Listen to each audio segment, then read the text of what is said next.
Pour commencer, en fait, avant de lancer vraiment Eric et Rachel sur la partie qu'ils veulent développer, je vous mets dans le chat, en fait, une question qui a été envoyée, qui traite de redevabilité. Donc, comme ça, je vais la lire avec vous, mais je vous l'envoie à tous. Comme ça, hop, et je vous la lis. Donc, j'ai apprécié la soirée avec Eric et Rachel. Merci à eux. Et merci d'aborder ces fondamentaux d'exercice des responsabilités. Et j'ai envie de soumettre aux intervenants une question qui me tenaille, celle de la redevabilité. Pasteur, président et fréquemment seul salarié, à qui suis-je redevable? À Dieu seul, aux chrétiens sur qui j'estime voir une légitime autorité spirituelle. La redevabilité me protège bien plus qu'elle ne me met en situation d'être jugé. Marié, je dis merci à mon épouse qui me taquine et plus parfois. Père, je dis merci à mes garçons d'oser me dire. En son temps, nous les avons accompagnés à être libres en parole et responsables autant que respectueux. Directeur de structure, je dis merci à mon président d'association, à mon CA, à l'équipe de salariés que je sers. C'est une petite remarque qui a été faite, il y a des témoignages, c'est pas les seuls, mais ça c'était intéressant et peut-être avant d'aborder vos points, ou ça vous permettra peut-être d'aborder d'autres points. Sujet intéressant d'ailleurs de quid redevable à qui quand on est à un moment donné pasteur président et comment on fait. Et voilà, c'était un sujet qui a été donné, donc je vous laisse discuter, partager, commencer si vous voulez. Et vous n'avez pas le droit de parler vous n'avez pas le droit de parler en laotien, vous devez parler en... On s'en fiche, quand on veut, on est très mal poli. Quand on veut pas que vous nous compreniez, on parle en lao. Je voulais juste dire que en fait, c'est notre dernier point pour la journée. Il est la redevabilité. Parce qu'on fera la transition comme ça avec demain, mais on peut le démarrer par ça. En fait, déjà, bonsoir à tout le monde et merci d'être encore là avec nous. Ça me fait très plaisir de voir plein de visages connus et qu'on aime, et puis d'autres qu'on ne connaît pas et qu'on découvre aussi au travers de ce Zoom. Merci encore une fois à Bruno, à Patrick et à la mission de nous avoir donné cette opportunité. Et je pense que c'est vraiment important qu'on ait ce genre de rencontre. Ça crée du lien entre nous. Et on n'est pas simplement des collègues de travail ou d'église, mais on connecte à d'autres niveaux, on parle de choses qui sont sans tabou. Donc, c'est vraiment très appréciable. Je ne sais pas si vous avez tous fait tout le programme de la journée, mais je me réjouis de ce que vous puissiez écouter Warren Reeve, qui est quelqu'un avec sa femme Debbie, qui ont rejoint MLK, mais qu'on connaît depuis plus d'une dizaine d'années maintenant. Ils sont vraiment des gens exceptionnels et qui puissent intervenir avec vous, c'est vraiment super. Et puis, je pense que par rapport à la redevabilité aussi, sans doute que le travail que vous allez faire avec les APDC, donc vous avez fait aujourd'hui déjà, puis que vous ferez encore demain, risque de couvrir un petit peu ces questions-là.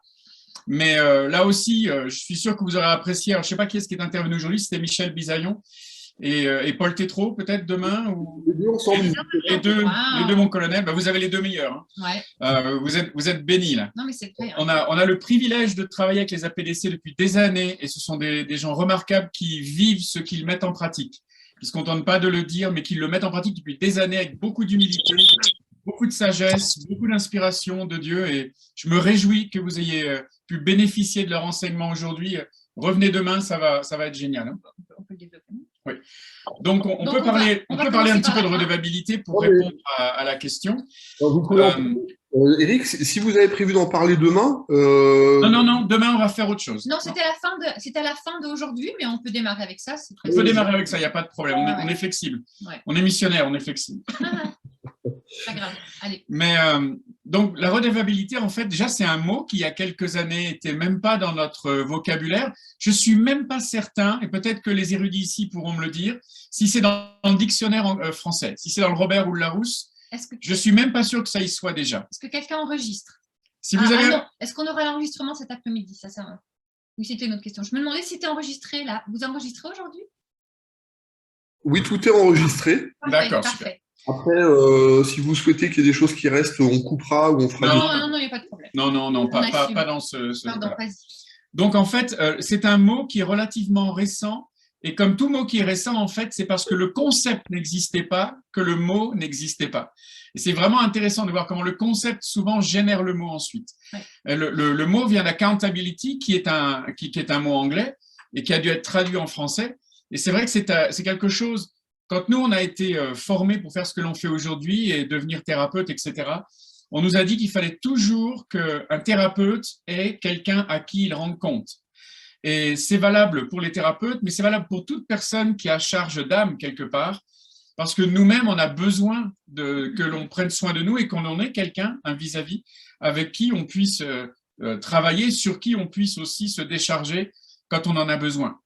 Pour vous donner un exemple, quand en 2000, quand est-ce que c'était le tremblement de terre? 2012 11, j'aurais dit. 11 ou 12, bon. Quand il y a eu les tremblements de terre à Haïti, donc on a été envoyé par les Assemblées de Dieu américaines parce on parle français et puis on avait déjà eu l'habitude de travailler avec eux. Donc ils nous ont envoyés pour débriefer les pasteurs, les missionnaires qui avaient vécu le tremblement de terre à Port-au-Prince et les environs aussi. Puis après, on y est retourné pour leur donner après des outils. On y est allé 2 fois 10 jours. Et en fait, mais le premier séjour qu'on a passé là-bas, de 9h du matin à 11h du soir, on débriefait des gens en les écoutant et c'était horrible. Ils nous ont raconté des choses, je ne partagerai rien parce que c'était tellement abominable. Et quand on est reparti au bout de ces 10 premiers jours, mais on était saturé de traumatisme et on avait ce que l'on appelle un traumatisme de seconde main. C'est-à-dire qu'à force d'écouter les traumatismes des autres et les douleurs et les souffrances, on avait un trop-plein quelque part. Et donc, à l'aéroport, ceux qui nous ont formés et qui étaient nos mentors à l'époque nous ont débriefés et ils nous ont fait vider notre sac et on a pleuré, on a sorti tout ce qu'on avait accumulé. Et en fait, c'était indispensable pour garder un équilibre émotionnel, un équilibre spirituel, puis psychologique aussi, après avoir reçu tant de témoignages terribles. Alors, même si vous n'êtes pas dans une zone de tremblement de terre, quand on était à Haïti, les dames disaient à Rachel, le tremblement de terre qui est arrivé, c'est une chose, mais il y a des tremblements de terre dans mon cœur qui sont bien pires, c'est mon mari qui me trompe, c'est des choses comme ça. Et donc, en fait, en tant que pasteur, en tant que responsable d'église, en tant qu'ancien, on a vocation à recevoir de ceux avec qui on travaille, de ceux que l'on sert, toutes sortes de choses qui sont lourdes à porter. Et en fait, si on est tout seul et si on n'a personne vis-à-vis de qui on puisse relâcher ce trop-plein, eh bien, on se met en danger soi-même. Donc, pour nous, aux États-Unis, c'est même obligatoire par la loi. On ne peut pas faire sans. Donc, pour schématiser et résumer, mais encore une fois, les APDC vont vous présenter ce qu'ils ont mis en place et on a participé à cela. C'est très simple à se souvenir. On a tous besoin d'un Paul et d'un Timothée, donc de quelqu'un qui nous supervise, qui nous fait grandir, qui nous fait avancer, de quelqu'un pour lequel on rend cela, et de compagnons de route. Quand on est marié, donc quand on est célibataire, on peut prendre la décision seule de qui on va choisir à ces 3 positions. La position d'un Paul, la position d'un compagnon de route, la position d'un Timothée. Quand on est marié, le choix doit se faire en accord avec le conjoint, parce que bien sûr, le choix est aussi le champ de ce que l'on partage. Donc avec un compagnon de route, non, je vais commencer par le Paul, déjà le mentor, mais il faut faire attention à ce que ce ne soit pas quelqu'un en situation de hiérarchie, bien entendu, parce que d'un seul coup, on va se retrouver avec une double casquette si on a un Paul en situation de hiérarchie, et ce n'est pas une bonne idée. Il vaut mieux trouver quelqu'un qui nous inspire, qui est peut-être dans le même domaine que nous, ou qui est un peu plus en avance sur nous. Et bon, là, je ne fais pas tout, mais bon, quelqu'un qui va pouvoir nous enseigner des choses et nous permettre d'apprendre. Donc, vas-y, on développe le mentor. Donc, de préférence, quand on est pasteur dans une dénomination, à moins que vous soyez des amis d'enfance et que vous vous connaissiez depuis très longtemps, nous, on ne conseille pas que votre personne de redevabilité soit quelqu'un de la même dénomination. Pourquoi? Parce qu'on a vu malheureusement dans le passé des relations à ce niveau-là, quelqu'un qui se confie à un autre, qui en fait ont mal tourné, puis ça s'est retrouvé après dans des règlements différents. Je vais vous donner un exemple. On a eu le cas, donc ce n'est pas des Français, hein, c'est des gens d'une autre planète, hein, donc vous ne pouvez pas les connaître, bien sûr, mais ce sont des Martiens. Quelqu'un qui a un pasteur, hein, un missionnaire, qui un jour a dit « Je suis tenté de peut-être regarder de la pornographie ». Et il s'est ouvert à son Paul, hein, en disant, il n'avait même pas regardé, hein, « Je suis tenté de peut-être ». Boum, ça qui est sorti du champ et sorti du champ, quoi. Donc, ce n'est pas une bonne idée. encore une fois, la casquette double. Comme ça, vous ne l'oublierez pas. Le gars, il n'avait même pas regardé. Il était tenté de peut-être regarder. Il a dit, j'ai besoin d'être compris pour moi. Il a été sorti. Donc, votre génération ou une génération au-dessus de vous, quelqu'un qui a des expériences qui sont relativement similaires aux vôtres, quelqu'un qui a pas une vie parfaite, mais qui a avancé dans son cheminement, ça c'est important. C'est important que ce ne soit pas simplement un pote et quelqu'un avec qui on se donne une tape dans le dos, bon, on se comprend, mais ça ne va pas plus loin. Il faut vraiment que ce soit quelqu'un qui va nous emmener à aller plus loin, qui va nous emmener à nous dépasser, qui va nous apporter des conseils dont on a besoin. C'est quelqu'un aussi à qui on va donner des questions clés, parce que l'on se connaît soi-même, sur lesquelles on veut qu'il nous tienne redevables. C'est pas dans tous les domaines de notre vie, forcément. On peut avoir différentes personnes selon les besoins que l'on a, mais définissez bien le champ d'action de cette personne de redevabilité. Et c'est intéressant parce que quand il y a 14 ans, nous, quand on a commencé ce qu'on fait aujourd'hui, ces notions-là, qu'un pasteur soit redevable, c'était, à moins qu'il soit pasteur stagiaire, c'était absolument pas sur le radar de personne. C'était pas la culture. C'était une fois que l'on est pasteur, quelque part, on était comme au sommet d'une hiérarchie. Et à moins, bon, il y a les organisations du mouvement et peut-être au-dessus, mais bon, au niveau individuel, ça n'existait pas. Et quelque part, le pasteur était l'homme qui savait tout et qui comprenait tout, etc. Et on se rend compte, qu'on en a parlé hier, qu'en fait, nous avons des limites dans ce que nous savons et qu'on en a besoin, nous aussi, d'être pas contrôlé du tout, mais d'avoir quelqu'un qui garde un œil bienveillant sur nous et qui nous demande, dans les domaines où on s'est ouvert avec lui, qui nous pose les questions, qui nous demande comment on va dans nos pensées, dans notre cheminement avec Dieu, etc., etc. Et comme Rachel a dit, on peut avoir plusieurs partenaires de redevabilité en fonction de domaines. Ça peut être pour ne pas abuser du ministère, et donc ça peut être quelqu'un qui regarde comment on vit notre ministère, si on n'abuse pas de notre autorité, etc., etc. Ça peut être au niveau financier. Ça peut être au niveau financier. De la vie personnelle, moralité, situation de couple, etc. Donc, les critères que Eric vient de définir, ils s'appliquent aux 3 niveaux, en fait. Mentor, partenaire, et enfin compagnon de voyage et Timothée. Les critères s'appliquent aux 3. Le mentor, il va vous enseigner quelque chose et vous tirer vers l'avant. Le compagnon de route, en fait, on vit la même expérience. Pourquoi c'est important d'avoir quelques-uns, un petit cercle, 2 ou 3 personnes avec qui on peut partager, on est compagnon de route. Ça peut être des pasteurs qui gèrent le même style d'église que vous, ou voilà, qui sont dans les mêmes saisons de vie que vous, quelle que soit la saison de vie dans laquelle vous êtes. Pourquoi c'est important? Parce que en fait, c'est eux qui vous comprendront le mieux. Dans le monde des thérapeutes, il y a on était une fois à une conférence pour les thérapeutes en général, et en fait, on discutait avec d'autres qui sont pas pasteurs ni missionnaires, et ils nous disaient « Oh, soigner les pasteurs et les missionnaires, c'est exactement la même chose que tous les autres gens, ce sont des hommes et des femmes. » Oui et non.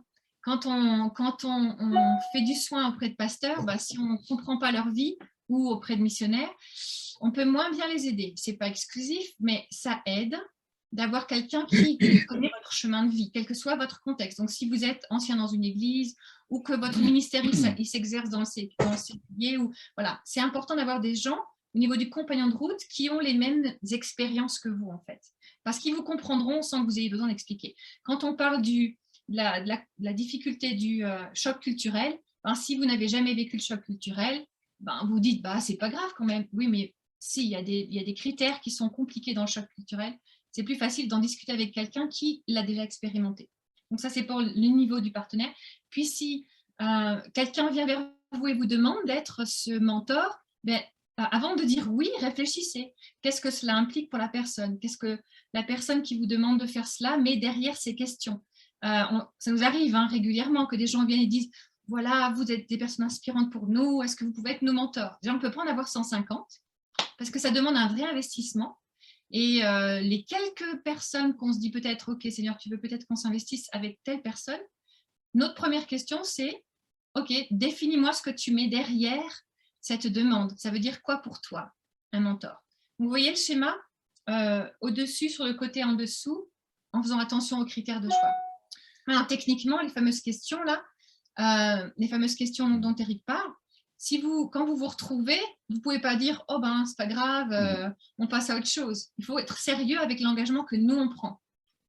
Je pense que c'est sain, et c'est une des choses qui va d'être redevable à une ou plusieurs autres personnes. C'est un moyen de ne pas devenir quelqu'un de blessant parce qu'on est blessé nous-mêmes et on n'a eu personne qui a eu une parole dans notre vie pour nous en faire prendre conscience. C'est aussi quelque chose qui brise la solitude. Je ne sais pas si Michel et Paul, cet après-midi, vous en ont parlé, mais quand ils avaient fait ce sondage au niveau des pasteurs du Québec, ils leur avaient demandé quelle était leur souffrance numéro 1. La première chose qui était remontée, c'était cette solitude. La solitude dans laquelle le ministère positionne les hommes et les femmes de Dieu. Et donc, la redevabilité, justement, permet, quand c'est développé et que ça devient une façon de vivre le ministère entre nous tous, d'un seul coup, on se rend compte qu'on est tous complémentaires les uns des autres, que personne d'entre nous n'est parfait, ni n'a la compréhension totale de ce qu'il faut comprendre. On a besoin, et on est dans une relation plus équilibrée, et surtout, ça brise cette solitude du ministère. Donc, c'est vraiment, ça met en place un cercle vertueux, et je pense que c'est vraiment quelque chose, et encore une fois, ils en parleront beaucoup mieux que moi, mais c'est vraiment quelque chose qui est à rechercher dans la prière. Encore une fois, savoir qui peut être au-dessus de moi et m'aider à aller plus loin, même si je suis à la retraite, même si je suis dans une saison de vie où j'ai d'autres responsabilités moins actives dans l'Église. Je crois qu'on peut quand même avoir soit un compagnon de route du même âge, soit quelqu'un qui est déjà passé par ces étapes-là et qui va nous aider à franchir certains caps et qui va nous garder redevables par rapport à nos comportements. Est-ce qu'on a des questions peut-être par rapport à ça avant qu'on passe à notre point suivant? C'est des questions ou témoignages, ou choses que vous voulez rajouter, parce que c'est vraiment tellement important la redevabilité. Vous pouvez écrire ou ouvrir vos micros. Pour les Timothées, est-ce que c'est réciproque? Bonne question. Non, les Timothées, ce n'est pas réciproque. Ouais. Non, si quelqu'un vient vous demander d'être un mentor ou d'être le partenaire de redevabilité pour cette personne, il n'y a pas besoin d'une réciprocité automatiquement, non. Ça va plutôt, une réciprocité viendrait un peu troubler les eaux et troubler la relation, dans le sens où on ne sait pas vraiment qui est responsable de qui. Donc ça, c'est pas tellement souhaitable. Il vaut mieux qu'il y ait un rapport franc. Quand on est partenaire de route et qu'on est au même âge, au même niveau, il y a plus de réciprocité au niveau du partenaire. Mais si vous choisissez un mentor qui vraiment est dans la notion de redevabilité, vous êtes redevable à cette personne, alors il n'y a pas de réciprocité. Et si vous avez un Timothée qui vous est redevable à vous, il n'y a pas de réciprocité non plus. Il faut qu'on fasse attention, un petit drapeau sur le compagnon de route. Attention à l'exclusivité. Ne développez pas une relation exclusive au niveau de ce que vous partagez au niveau émotionnel et spirituel avec ce compagnon de route.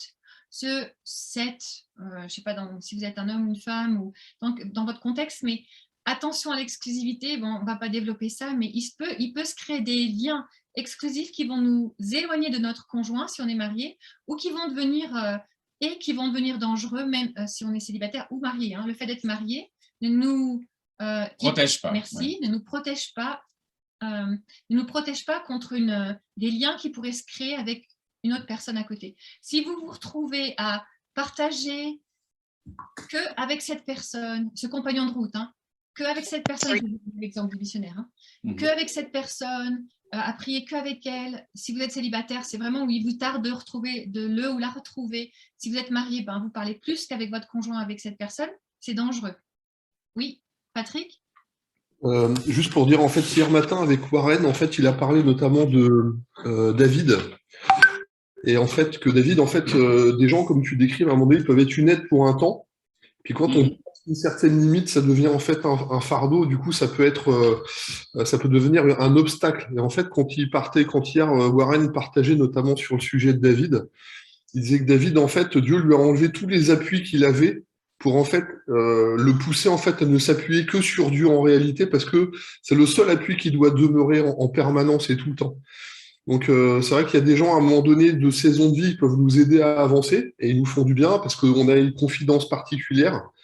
Puis après, il y a un domaine dans lequel on n'est plus dans les choses qui sont régulées, qui sont équilibrées. On vient dans une relation toxique, dans une relation qui est trop fusionnelle, et du coup, ça crée un problème, et il y a une limite à pas dépasser, quoi. Alors, c'est très bien, c'est très important le point, parce que j'aurais oublié de le dire sinon.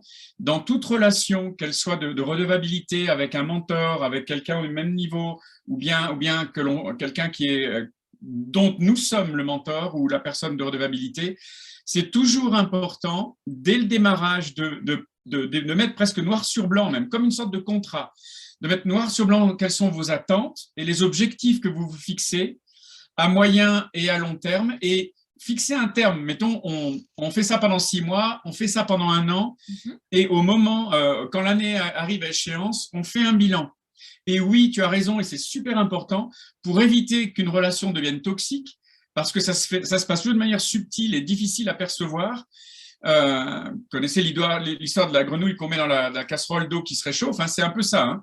Donc, en fait, il faut absolument avoir la liberté, aussi bien pour le partenaire de redevabilité que pour soi-même, de s'arrêter au bout du terme du contrat et dire, écoute, merci pour le temps qu'on a passé, ça m'intéresse de continuer 1 année de plus ou 6 mois de plus, ou bien je préfère arrêter et peut-être m'orienter vers quelqu'un d'autre, et il n'y a pas de frustration à en avoir, c'est normal, comme Patrick l'a très bien dit, il y a des personnes qui peuvent nous apporter quelque chose pendant un temps, puis après, on a besoin d'autres choses dans notre vie parce que le Saint-Esprit travaille un autre domaine de notre cœur, et donc on a besoin de quelqu'un d'autre de plus performant peut-être ou pointu dans un autre domaine. Oui, donc il faut, effectivement, on ne l'avait pas mentionné, il faut dès le départ donner un terme en fait. Il y a des mandats, en fait. Les mandats sont indispensables. Et vous notez qu'on n'a pas parlé de père spirituel ou de mère spirituelle. Ah. Non, mais c'est très important. Tu veux y aller? Non, vas-y, Marie. Okay. C'est pour ça que, et après on fera la différence entre mentor et coach, mais la notion de père et mère spirituelle, il y avait cette notion de c'est à vie, etc. Non, pas du tout, hein, parce qu'on a des saisons, des zones de croissance, et c'est d'abord pas biblique et néfaste. Alors, je ne sais pas du tout quelles sont vos positions, donc là, je vais peut-être mettre les pieds dans le plat et j'espère que vous me pardonnerez et que vous m'aimerez quand même après. Oui. Mais je ne crois pas dans le père spirituel parce que pour moi, quand Jésus dit « vous n'appellerez personne votre père », sur cette terre, parce que vous avez un père qui est au ciel, il s'est donné la peine de nous dire, là, il y a une interdiction, une limite, ne donner à personne une position qui n'appartient qu'à Dieu et dont Dieu est jaloux quelque part. Donc, ça me fascine toujours de voir ce besoin, qu'on ait besoin de mentor, absolument, mais le mentor, c'est un contrat, alors que le père, c'est un géniteur, c'est pour tout le temps, quoi. Mais ce n'est pas une position que Jésus ouvre, c'est une position qui est pour le père, et il s'est fendu de plusieurs versets pour nous dire non, n'entrez pas là-dedans. Donc, ça m'intéresse toujours de voir ce qui motive cette recherche. Souvent, c'est parce que peut-être on a manqué d'un père, on a manqué de quelqu'un d'influent quand on était plus jeune dans notre vie, mais je crois qu'il faut être super prudent parce que on va pas vous dire le nombre de personnes avec qui on a travaillé qui ont souffert de relations avec un père ou une mère spirituelle qui se sont mal terminées. Ok, et maintenant, mentor et coach. Avant que tu ailles là, il y a une question sur les formations de mentorat. Est-ce qu'on propose des formations? Nous n'en proposons pas, mais je pense qu'il faut voir du côté de Yann-Antoine et puis de la Mission Intérieure Nord. Il y a, si vous êtes dans le ministère avec les Assemblées de Dieu, il y a des choses qui sont en train de se mettre sur pied. Peut-être que Bruno ou Patrick veulent en parler, mais qui sont vraiment, vraiment très, très bien. Ils se concertent. Les amis, vous en parlez pas? On peut dire qu'ils peuvent nous contacter. Ouais. Alors, en fait, pour cette formation avec la mission intérieure et puis Yann-Antoine, donc la région Paris-Île-de-France, on est rentré en fait avec Michel Bisaillon et Paul Tétreault dans une formation de coaching. Et l'étape après, c'est effectivement la formation mentorat. Donc aujourd'hui, cette année, en fait, 2022, on a démarré la section de formation au coaching pour que nous-mêmes, on ait une autre posture de travail par rapport à notre relationnel qui est autour de nous. Et la formation mentorat, en fait, elle sera proposée en fin d'année ou pour l'année prochaine. Elle est en cours. Nous, on est en train, avant de le proposer aux autres, on veut déjà se l'approprier nous-mêmes, comprendre où est-ce que c'est, comment on vit les choses, pour aussi pouvoir le proposer de manière sérieuse. Donc, il y a déjà eu 2 sessions de formation coaching donc initiales. Et puis, on est sur des processus qui, chaque année, en fait, vont être mis en place et on propose le mentorat pour l'année prochaine. Donc, si vous avez besoin de compléments, vous contactez soit Yann-Antoine, Bruno ou moi, et on vous donnera toutes les informations et tous les contacts. Ou Fanja, pardon, excusez-moi, j'ai oublié Fanja. Ah oui. Qui est vraiment entre nous, qui coordonne tout, donc vous pouvez contacter Fanja aussi. Super. Je vais vous donner une... Alors, du coup, on ne va pas le développer. Vous avez tout ça qui va se mettre en place. Je vais vous donner une illustration pour éclaircir un peu. J'espère que ça va éclaircir. Le mentor étire, le coach... Dieu dit que les eaux se rassemblent en un seul lieu et que le sol sec apparaisse. Et cela fut ainsi. Alors, ça y est, le micro a été coupé. Une petite interruption, il faut recommencer, pardon. C'est pas grave. Ce sont les joies du direct. C'est pas mon téléphone qui a sonné cette fois-ci. Le mentor, il tire, le coach, il pousse. Le mentor, il tire, donc il donne des objectifs, etc. Le coach, il demande qu'est-ce que tu veux, dans quel domaine tu veux avancer, il va donner des clés, mais il n'est pas du tout en moteur, en fait. Le coach, il pousse, le mentor, il tire. Mais vous allez avoir une formation bien plus développée avec tout ce que Patrick a... Et les thérapeutes, ils opèrent. Donc, c'est encore différent. Les thérapeutes, ils disent, t'as mal là, et après, on creuse. C'est ça. Donc, je vais terminer avec quand même l'exclusivité, parce que je pense que c'est un point important. Et puis après, on passera à la suite. Donc, l'exclusivité, c'est important. Je vous donne un exemple, l'exemple sur lequel je voulais aller. Pareil, une autre planète, ce n'est pas des francophones. Un jour, on est appelé à faire des conférences avec une équipe de missionnaires dans un pays, je ne sais plus où c'était, peu importe. Ah si, je sais où c'était. Mais je ne vous dis pas où c'était. Donc, on fait une conférence avec ces gens-là. Et puis, quand on fait des conférences, généralement, on fait des entretiens individuels aussi. Et deux femmes qui sont dans la même équipe, et je ne vais pas vous dire ce qu'elles faisaient non plus comme travail, mais donc, elles travaillaient sur le même projet et toutes les deux me demandent un rendez-vous à deux, en fait. Et de loin, je les vois arriver et je regarde Eric, on avait compris ce qui s'était passé. Je vous explique ce qui s'est passé, ça allait très vite. Ce sont deux missionnaires célibataires qui ont été envoyés dans un coin du monde où il n'y avait pas d'autres expatriés et elles se sont retrouvées, donc toutes les deux d'un seul coup, à servir Dieu dans ce coin du monde. Et pour faire des économies, et ce n'est pas les ADD de France, mais pour faire des économies, leur mission a choisi de les mettre toutes les deux dans la même chambre d'hôtel. En fait, c'était vraiment un coin du monde où il n'y avait pas de logement, c'était compliqué. Bref, ils les ont mis dans la même chambre d'hôtel. Et donc, pendant 1 année, 2 années, 3 années, ces deux femmes ont servi dans la même chambre d'hôtel. Qu'est-ce qui s'est passé? Elles étaient toutes les deux seules au monde dans ce contexte compliqué. Quand elles avaient besoin de parler au niveau émotionnel et d'avoir du réconfort à ce niveau-là, elles discutaient l'une avec l'autre. Quand elles avaient besoin de prier pour un sujet précis, elles discutaient l'une avec l'autre.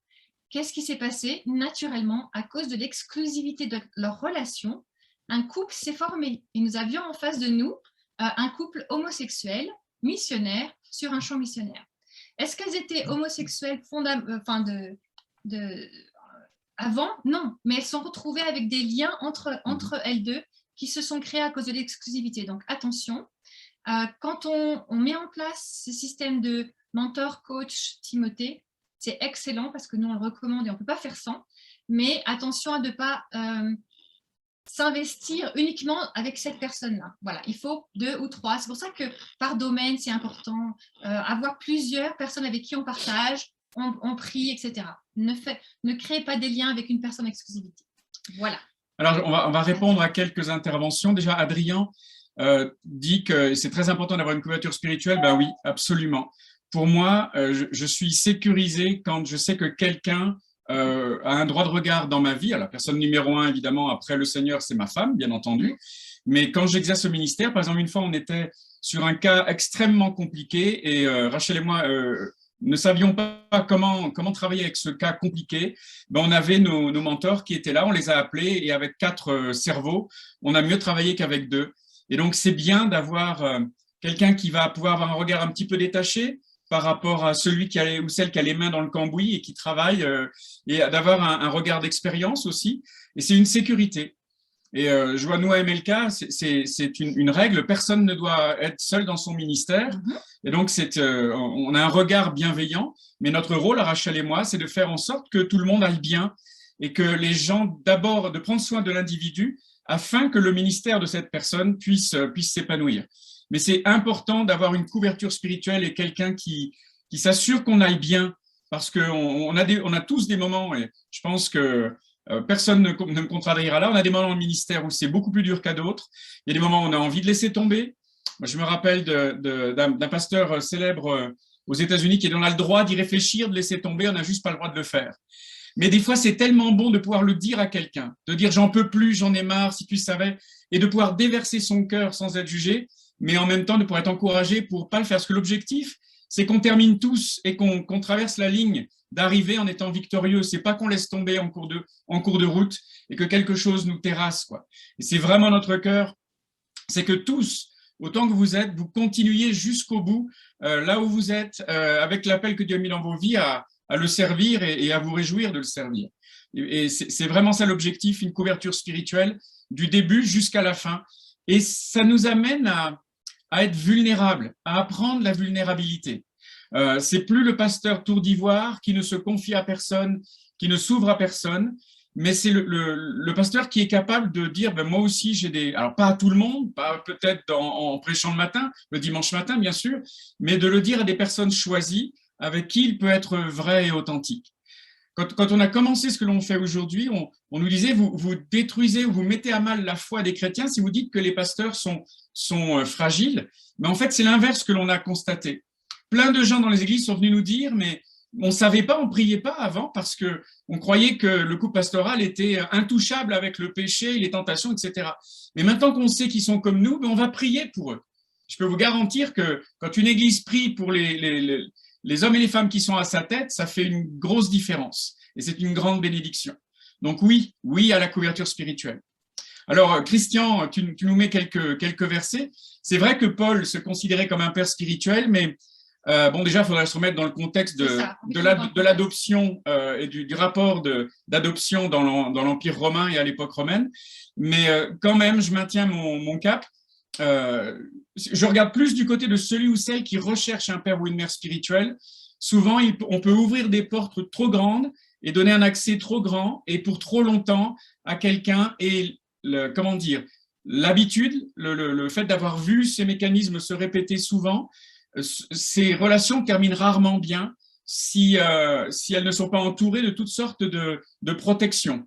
Donc, il faut vraiment faire attention à ce qu'on ne s'ouvre pas totalement à un père ou une mère spirituelle en lui disant « tu as tous les droits sur moi ». Il faut faire très attention à ça parce que c'est une vulnérabilité qui peut aller trop loin. Maintenant, du côté de celui ou celle qui est le père ou la mère spirituelle, ou je vais plutôt utiliser le terme de mentor. Pour moi, Paul était un mentor aussi. Le terme était, faudrait rentrer dans le texte en grec et voir ce qui était employé et aussi le remettre dans le contexte. Mais oui, on peut avoir effectivement, il y a des gens qu'on a amenés à la foi, des gens qu'on a amenés au ministère. On a joué un rôle paternel ou comment dire d'ancien, de plus avancé à un moment donné dans la foi. Mais je pense que l'objectif, aujourd'hui, avec mes 5 garçons, je leur dis, mais je suis toujours votre père, mais on est des amis. Aujourd'hui, on est des amis en Jésus. J'apprends d'eux et ils continuent d'apprendre de moi quand ils me demandent quelque chose. Mais il y a une relation qui s'est équilibrée. Je pense qu'on ne peut pas indéfiniment rester le père ou la statue tutélaire du père par rapport à quelqu'un. Cherchons l'équilibre, tout simplement. Mais merci, Christian, pour ton intervention. D'autres réactions? Ouais.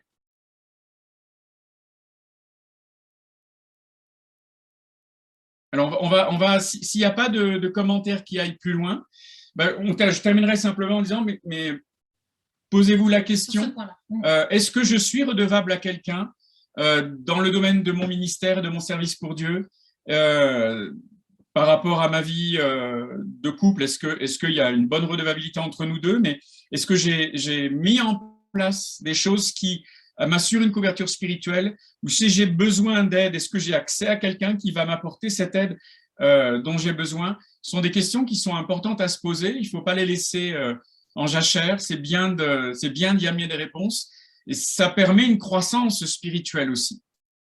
Bon, je vais rajouter un petit truc sur le père spirituel. Alors, ici, on voit clairement entre Paul et Timothée qu'il y a une relation adulte aussi. Voilà, je vous l'envoie parce qu'il est en mesure d'être un compagnon de route pour vous. Les notions actuel que l'on voit dans cette notion de père spirituel, il y a une forme de maintien de la personne qui est pris sous l'aile de ce père ou de cette mère spirituelle, et on maintient l'enfant, on les maintient en position d'enfant. Et c'est là que c'est dangereux. C'est qu'après, il faut que tu passes par moi pour avancer, tout doit passer par moi. C'est là qu'on tombe dans le danger. Paul et Timothée, il y avait cette notion de compagnon de route aussi. Il l'a formé, et puis bien sûr, il disait, bah, c'est moi qui l'ai formé, quoi. Mais il ne le considérait pas comme quelqu'un à qui je dois tenir la main en permanence. Et je pense que la notion de père spirituel actuel, elle se matérialise par je le maintiens petit. C'est comme des parents qui ne veulent pas laisser leurs enfants devenir adultes et grandir. Le danger est là. Bon, on ferme la page. On ferme la parenthèse. Allez, on passe à un autre point. Alors, on va reprendre ce qu'on avait là où on l'avait laissé hier avec notre idée des priorités. Vous vous souvenez de cette image de la fontaine à champagne où en fait, il est de notre responsabilité de maintenir l'onction de Dieu sur notre vie en restant d'abord et avant tout un fils et une fille de Dieu et en s'assurant qu'on a une qualité de relation avec Jésus au niveau privé et individuel qui est constamment maintenue. Ce dont on s'est aperçu, et quand on vous demandait quelles sont, à votre avis, les racines et les souffrances que vous voyez, en fait, souvent on s'est aperçu que quand des hommes ou des femmes de Dieu investissaient plus au niveau du ministère, imaginez-vous, c'était comme s'ils essayaient de remplir les verres au 4e niveau. Donc on court tout autour de la pyramide, et puis il y a des verres qui sont difficiles à atteindre à l'intérieur, et puis surtout, ça ne remonte pas dans les niveaux supérieurs. Et donc c'est là qu'il y a toutes sortes de burn-out, board-out, comme on expliquait hier, l'épuisement, l'ennui, mais aussi le fait de se dire, mais est-ce que je suis bien à ma place? Est-ce que je fais bien ce que je suis supposé faire? Et les journées sont jamais assez longues, etc., etc. Donc c'est important de maintenir cette intimité avec Jésus comme la priorité absolue, complètement indépendamment de votre ministère. Et donc, hier, on a commencé à bien décortiquer le fait de prendre soin de soi aussi en tant qu'individu. Pensez à comment vous prenez soin de votre corps, hein, ce vaisseau que Dieu nous a donné pour notre temps sur la terre, donc de façon holistique, en considérant votre sommeil, votre alimentation, est-ce que vous faites du sport? Ça peut être juste aller marcher, hein, encore une fois, Eric l'a dit hier, mais Paul il disait pas besoin de sport, mais marcher. Quelle est votre hygiène de vie en fait? Ça aussi, mine de rien, ça vaut le coup de faire le point régulièrement. Comment est-ce que vous prenez soin du vaisseau que Dieu vous a confié? Et on va faire la transition entre prendre soin de soi, prendre soin de son couple et après on ira aux enfants pour terminer notre temps ensemble aujourd'hui.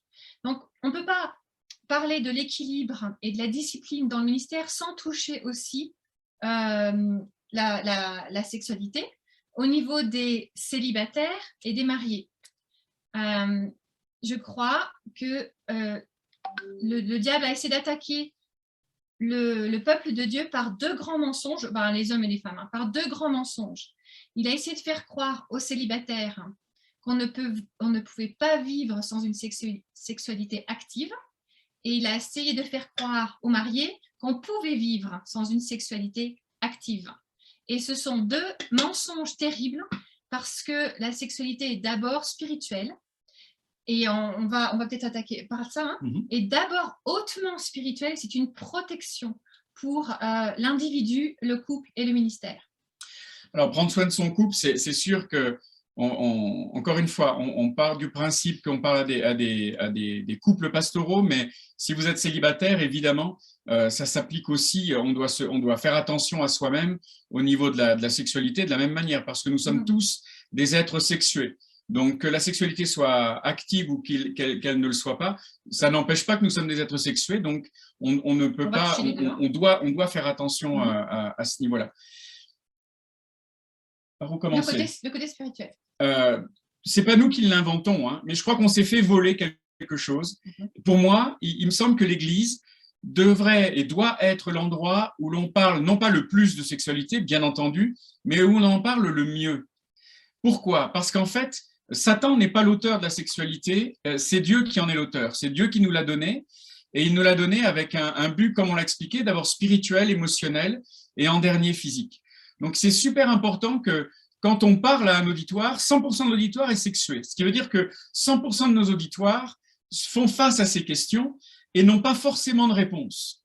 Et si nous avons un comportement puritain, ce qui signifie que l'on ne veut pas en parler parce qu'on a des sentiments de honte, de gêne, d'embarras, ou bien parce qu'on a entendu, parce que c'est un mal nécessaire, ou bien c'est sale, et des choses comme ça, en fait, on donne un blanc-seing à l'adversaire de nos âmes et au monde pour apporter des réponses, alors que c'est nous qui avons ces réponses.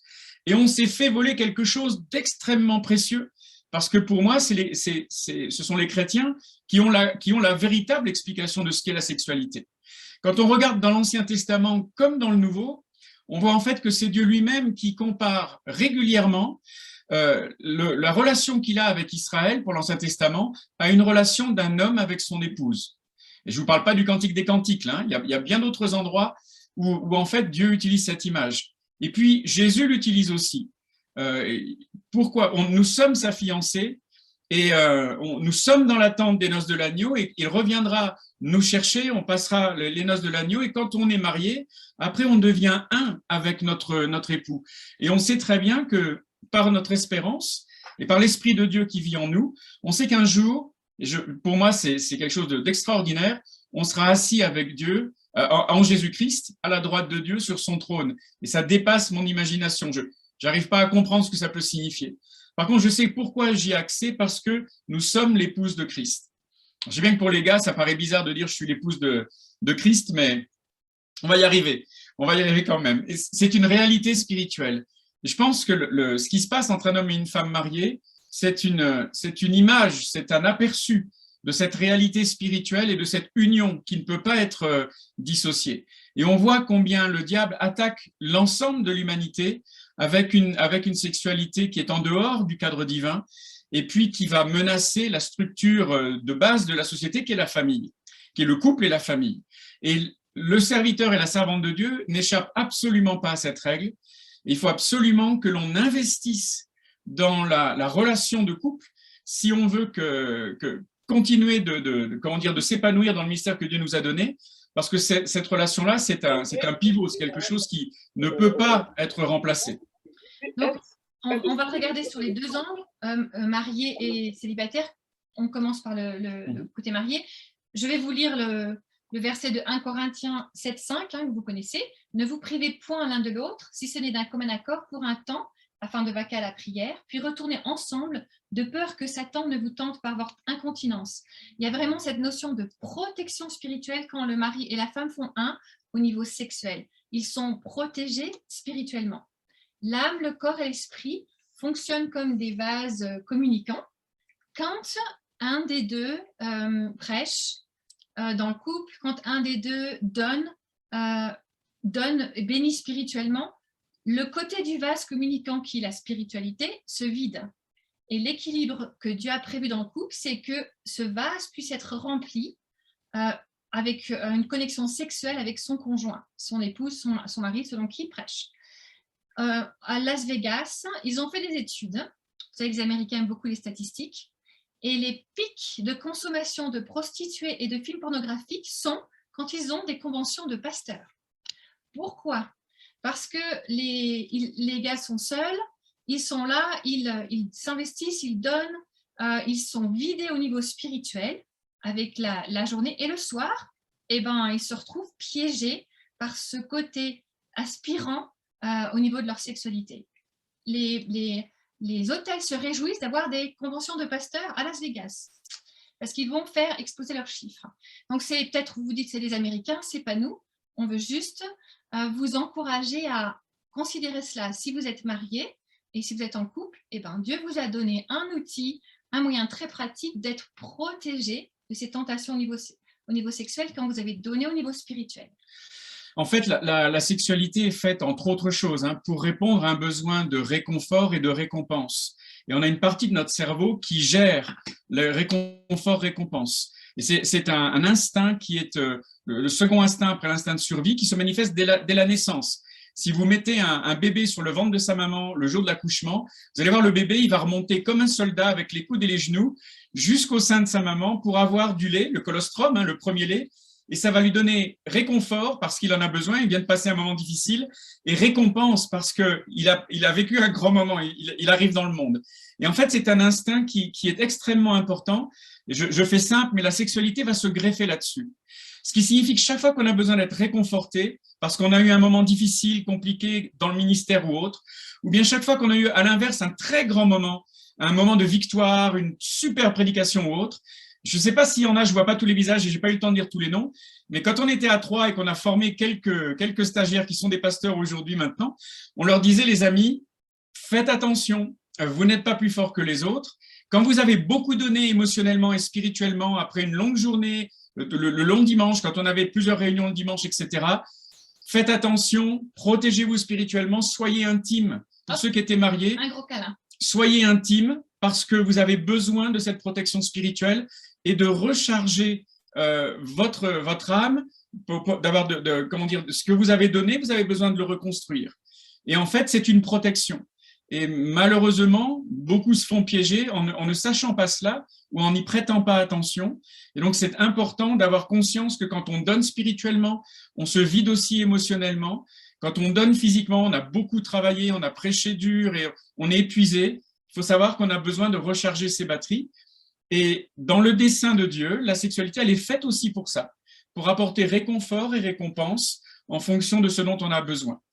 C'est pour ça que ce mensonge du diable qui dit que qui fait croire au couple marié que ça c'est plus pour nous, ça c'était bien quand on était jeune, etc.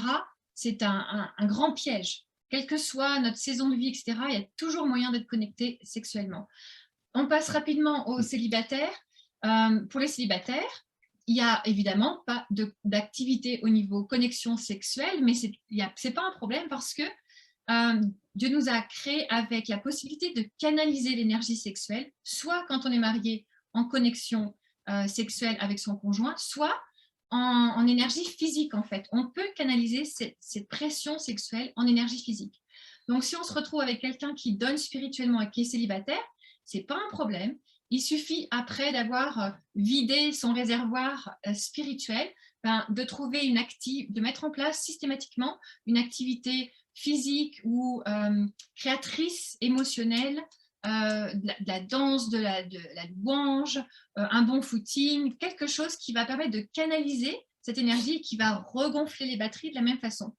Le deuxième mensonge, je vous rappelle, c'est de faire croire aux célibataires qu'ils sont malheureux et c'est terrible de ne pas pouvoir être sexuellement actifs. C'est faux. On peut canaliser l'énergie sexuelle, ça marche. Donc, des deux côtés, ne nous faisons pas voler ni piéger avec ça. Et juste pour terminer, parce qu'on fait ce que l'on fait, on sait que c'est alors bien sûr, là, c'est beaucoup plus calme quand on touche ces sujets-là dans les conférences au niveau des réactions, mais on sait que c'est un sujet difficile et qu'il y a souvent des souffrances. Beaucoup de souffrances. Quel que soit votre cadre, et comme on ne peut pas vous voir dans les yeux, ne vous inquiétez pas, on ne le voit pas dans vos yeux. Vous pouvez couper votre caméra de toute façon, mais quel que soit votre cadre, n'hésitez pas à vous faire aider parce qu'il y a des moyens de nos jours de pouvoir débloquer des situations qui sont coincées, etc., pour que tout le monde trouve un épanouissement dans sa sexualité, que l'on soit célibataire ou marié. Je dirais en conclusion, un mensonge que je voudrais battre en brèche, c'est que de croire que ce qui est physique est inférieur par rapport à ce qui est spirituel et émotionnel. On ne peut pas faire de dichotomie entre les trois. Nous sommes âme, corps et esprit. Ce qui va toucher mon corps affectera forcément mon âme et mon esprit, et ça va dans tous les sens. Donc ça vient du monde de la philosophie grecque. Heureusement ou malheureusement pour nous, je ne sais pas, mais le Nouveau Testament a été écrit ou traduit en grec en premier. Donc il y a eu un héritage grec quelque part par rapport au dualisme, et l'Église s'est un peu construite parfois sur cette dichotomie de le physique est moins important que le spirituel. Mais en fait, non, dans la culture hébraïque, on ne retrouve pas ça du tout. Et puis, si on pouvait lire, et je n'ai pas ce privilège, mais si on pouvait lire le texte de l'Ancien Testament dans l'hébreu d'origine, on verrait qu'il y a des choses qui sont très crues au niveau physique, même au niveau sexuel parfois. Et nos traducteurs ont souvent vraiment arrondi les angles et changé les expressions par rapport aux cultures de l'époque pour ne pas choquer. Mais dans l'esprit du Seigneur, il n'y a pas de distinction. Donc, c'est important de comprendre que ce qui nous touche sexuellement, au niveau du couple, va nous toucher forcément émotionnellement et spirituellement aussi. Et c'est important de garder un bon équilibre des trois et de ne pas mépriser l'un par rapport à l'autre. C'est d'ailleurs ce que Paul dit, hein, de ne pas mettre de côté la vie physique quand on est marié. C'est important de comprendre qu'on ne peut pas séparer les uns des autres, mais on doit faire attention à maintenir une bonne santé autour des trois. Donc, si vous avez autour de vous, là, Patrick nous a dit hier qu'il avait invité des personnes qui étaient là autour de lui, des gens qui ont des responsabilités dans les églises, etc.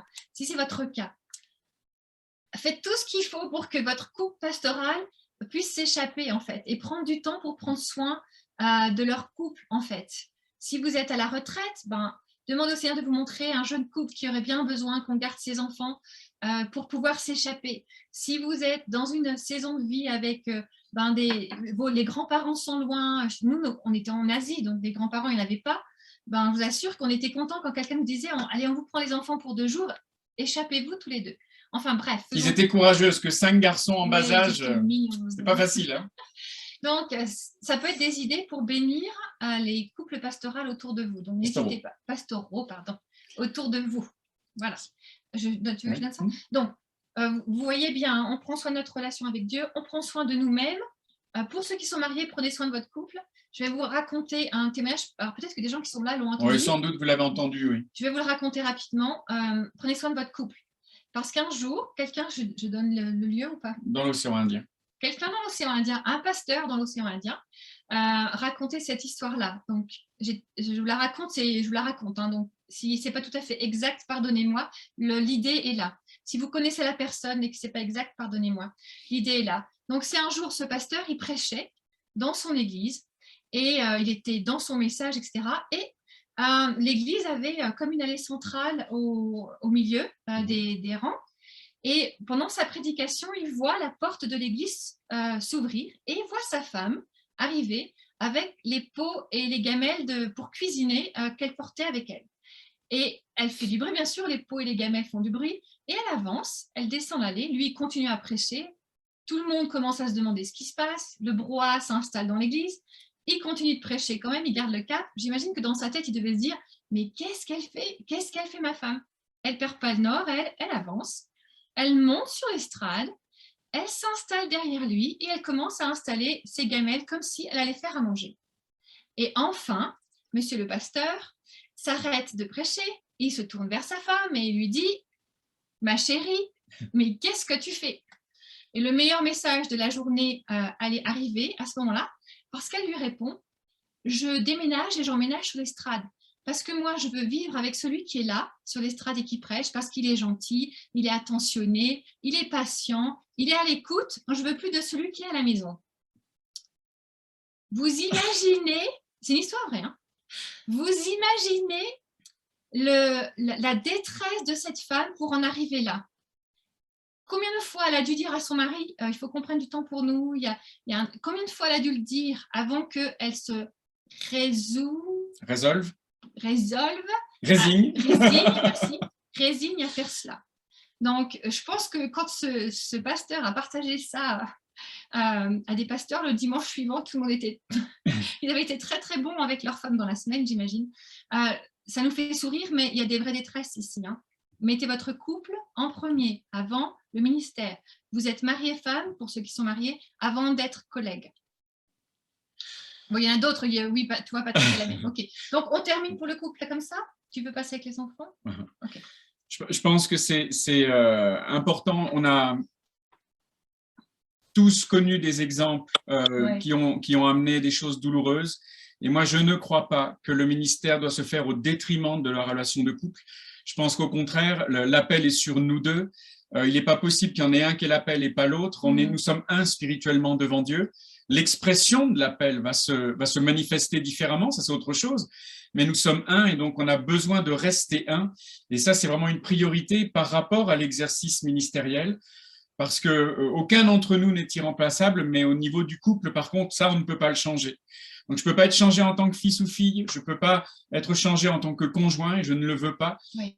Donc, extrêmement important de s'asseoir avec notre conjoint, de regarder quels sont nos besoins, quels sont les besoins de l'autre, au niveau de la communication, au niveau de l'écoute, au niveau du temps passé ensemble, du temps de qualité.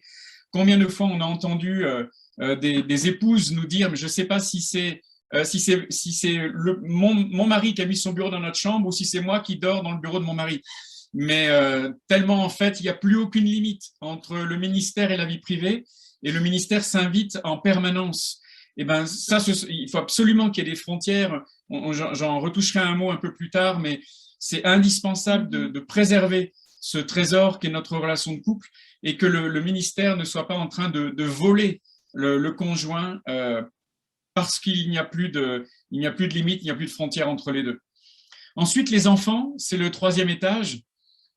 C'est sans doute une des choses les plus douloureuses à aborder quand on parle à des couples pastoraux, à des missionnaires, parce que souvent beaucoup ont payé un prix très fort à ce niveau-là. Mais c'est vrai que maintenant que nos enfants sont tous des adultes, quand nos parents nous disaient « vous allez voir, ça va passer très vite les années où ils sont à la maison et ils dépendent de vous », je me disais, bon, ils disent ça parce qu'ils sont vieux. Parce qu'ils sont vieux. Et avec une charité toute chrétienne, je me disais, bon, ils disent ça parce que… Mais c'est vrai, maintenant que nous, on est de l'autre côté aussi, c'est vrai, c'est passé super vite. Et je me demande où sont passées ces années, quoi. Donc, en fait, on a une fenêtre de tir et il ne faut pas la louper. Et j'ai un très bon ami à moi, ménonite en Alsace, qui maintenant est auprès du Seigneur, qu'on appelait oncle Samy, et qui me disait un jour, Eric, il était à l'enterrement d'un grand évangéliste ménonite, et ce ménonite, donc il avait sa femme à l'enterrement, et puis ses deux fils. Et c'est une histoire vraie. Hein. Et donc, il a offert ses condoléances à l'épouse, à la veuve, et puis après, il s'est tourné vers le fils aîné, il lui a dit, vraiment, je suis désolé, tu as perdu ton papa, quel homme de Dieu extraordinaire il était, il avait toujours du temps pour les autres, toujours disponible, toujours un bon encouragement, et le fils aîné l'a arrêté, et il lui a dit, s'il était un bon pasteur pour vous, il n'a jamais été un père pour nous. Et c'était la dernière chose que ce fils avait à dire sur son père le jour où il le mettait en terre, quoi. Et je ne crois pas d'aucune manière que ce soit le désir de Dieu qu'on en arrive là. Et malheureusement, j'ai souvent entendu cette phrase dans notre mouvement, mais on n'est pas les seuls du tout. Hein. Mais je sers Dieu et Dieu s'occupe de mes enfants. Mais ça, c'est un des plus gros mensonges qu'on puisse dire. Bien entendu qu'il y a la grâce de Dieu, bien entendu que Dieu prend soin d'eux, bien entendu qu'il a ses yeux sur eux parce qu'il nous les a confiés, mais il ne fera pas le travail qui nous incombe. Et donc, le ministère ne peut et ne doit se faire au prix du salut de nos enfants ou bien de notre présence. Parce que souvent aussi, on peut être ce que l'on appelle dans notre jargon, on peut souffrir du syndrome de la coquille vide. C'est-à-dire qu'on peut être là, présent physiquement dans la pièce, mais on n'est pas émotionnellement disponible pour eux. Et je me souviens un jour où on était à Troyes, on habitait à Saint-Julien-les-Villas, une petite ville à côté de Troyes, et on avait déjà nos 5 enfants. C'était un samedi, je préparais mon message pour le lendemain, et j'entends Rachel qui dit à mes garçons, vous voulez venir jouer avec moi dans le bureau. Il y en avait 5, hein, donc ça faisait du bruit. Mais et Rachel leur dit, non, laissez papa tranquille, il est en train de préparer son message. Et ça m'a mis comme un coup de poignard dans le cœur. Je me suis dit non, ça jamais. Je veux pas que pour mes fils, ça soit l'équivalent de Dieu. Papa travaille avec Dieu, ce soit l'équivalent d'une porte fermée et d'un non-accès à papa. Donc je me suis dit, Seigneur, si tu nous as donné ces enfants, tu me donneras un message, mais je vais y arriver quand même à le préparer, ce message. Et donc j'ai décidé de maintenir la porte ouverte. Alors ils sont évidemment rentrés, ils ont évidemment fait beaucoup de bruit. Des fois, il fallait que je joue un peu avec eux. Mais de toute façon, j'aimais ça déjà. Ça me permettait d'être un adulte encore. J'ai joué aux petits soldats et aux petites voitures pendant plus longtemps que je ne voudrais vous confesser. Mais je savais bien qu'ils s'endormiraient avant moi de toute façon. Mais je ne voulais pas qu'il y ait un mur entre eux et moi qui s'appelait le ministère, afin qu'ils ne se sentent pas séparés. Et donc, je ne sais pas où vous en êtes, c'est jamais trop tard, même si vos enfants sont devenus adultes, on reste le papa et la maman, et je pense qu'on peut toujours aller les voir et reconstruire une relation, peut-être en demandant pardon, peut-être en disant « j'ai pas toujours été là comme j'aurais dû, j'ai pas consacré le temps que j'aurais dû te consacrer », mais vous êtes toujours le papa ou la maman, et on ne sait jamais comment le Seigneur va utiliser ce rapport privilégié. Mais en tout cas, si nos enfants se sont sentis être un numéro par rapport à d'autres, c'est bien de pouvoir restaurer cela et changer ça. Et ces passages de Matthieu 19, 29 ou Marc 10, 29 qui dit « quiconque aura quitté » et toute la liste énumérée, si on recherche dans le texte d'origine, le mot « enfant », en fait, c'est « enfant devenu adulte » ici. c'est le mot enfant devenu adulte. Donc, quand ils sont adultes, bien sûr, le ministère passe avant, mais tant qu'ils sont sous notre responsabilité, ils passent avant le ministère. Donc, le message pour ceux qui ont des enfants en bas âge, ben, on revient à mon histoire de caillou d'hier. Prenez 1 heure par semaine minimum, ou le coucher le soir, ou le bain, ou ce que vous voulez, mais prenez du temps avec vos enfants, et puis assurez-vous qu'ils sont des enfants. Et parce que déjà, si vous êtes pasteur dans une église, ils vont être les enfants de pasteur, et ben c'est dur d'être un enfant de pasteur. Je ne sais pas si on a des enfants de pasteur parmi nous. Bon, je sais Patrick et moi, mais je suis sûre qu'on en a d'autres. Ouais. On est regardé comme dans un aquarium hein, quand on est enfant de pasteur, et il faut avoir l'air parfait en permanence. Et on vit avec cette pression, même si nos parents font tout pour ne pas nous la mettre. Nos enfants, moi je suis une piquée, et on a été très intentionnel avec Eric pour ne pas mettre de pression. C'est pour ça que ceux qui nous suivent depuis longtemps, vous avez vu nos enfants à des époques avec les cheveux en crête, vert, etc. C'était juste pour une journée seulement. Mais bon. Ils postaient ça sur les réseaux sociaux. On avait des gens qui nous écrivaient « Ça va aller du four, vous n'avez pas perdu la foi » parce que nos enfants avaient les cheveux en crête. Aux États-Unis, il y a une journée, ils appellent ça « Crazy Hair Day ». Anyways. La journée des cheveux fous. Quoi. Voilà, donc voilà. Bref, laissez vos enfants être des enfants, même si ce sont les enfants de pasteur. Faites attention. Bon, on termine avec ça. Et après, ils font leur décision. Hein. Est-ce qu'ils vont suivre Dieu ou pas? C'est leur choix, mais au moins, ne mettons pas de pression et ne mettons pas le ministère avant. On fait notre part pour ça. On termine avec... ouais. On a presque terminé pour ce qu'on voulait partager aujourd'hui. Le titre de nos sessions, c'est la discipline du ministère. C'est vrai qu'on a parlé on a donné beaucoup d'idées, des conseils, comment mettre en place une discipline qui nous permette de garder les priorités que Dieu veut pour nous en fonction. La discipline, elle prend une couleur différente selon qui on est en fait. On n'a pas tous les mêmes personnalités, on ne fonctionne pas tous de la même façon. On a des personnes qui vont avoir besoin d'utiliser des stabilos de toutes les couleurs pour pouvoir programmer sa journée et qui vont mettre tu veux choisir des couleurs? Eric, il a des stabilos de toutes les couleurs. Qui vont utiliser des couleurs pour dire ça sera mon temps avec mon Dieu, etc. Donc voilà, ils vont mettre des couleurs. Voilà. Et puis il y en a d'autres, chaque semaine, ça va être différent. On n'est pas tous créés pareil, n'est-ce pas? Donc trouvez ce qui vous correspond. Nos exemples, notre modèle ne fonctionnera peut-être pas pour vous. Mais ce qui est important, c'est de mettre en place un système, quel qu'il soit très libre ou qui soit très structuré. Mettez en place un système qui vous permettra d'avoir un style de vie équilibré. Pour vous, pour votre couple, si vous êtes marié, pour vos enfants, si vous en avez, pour votre ministère en tout cas.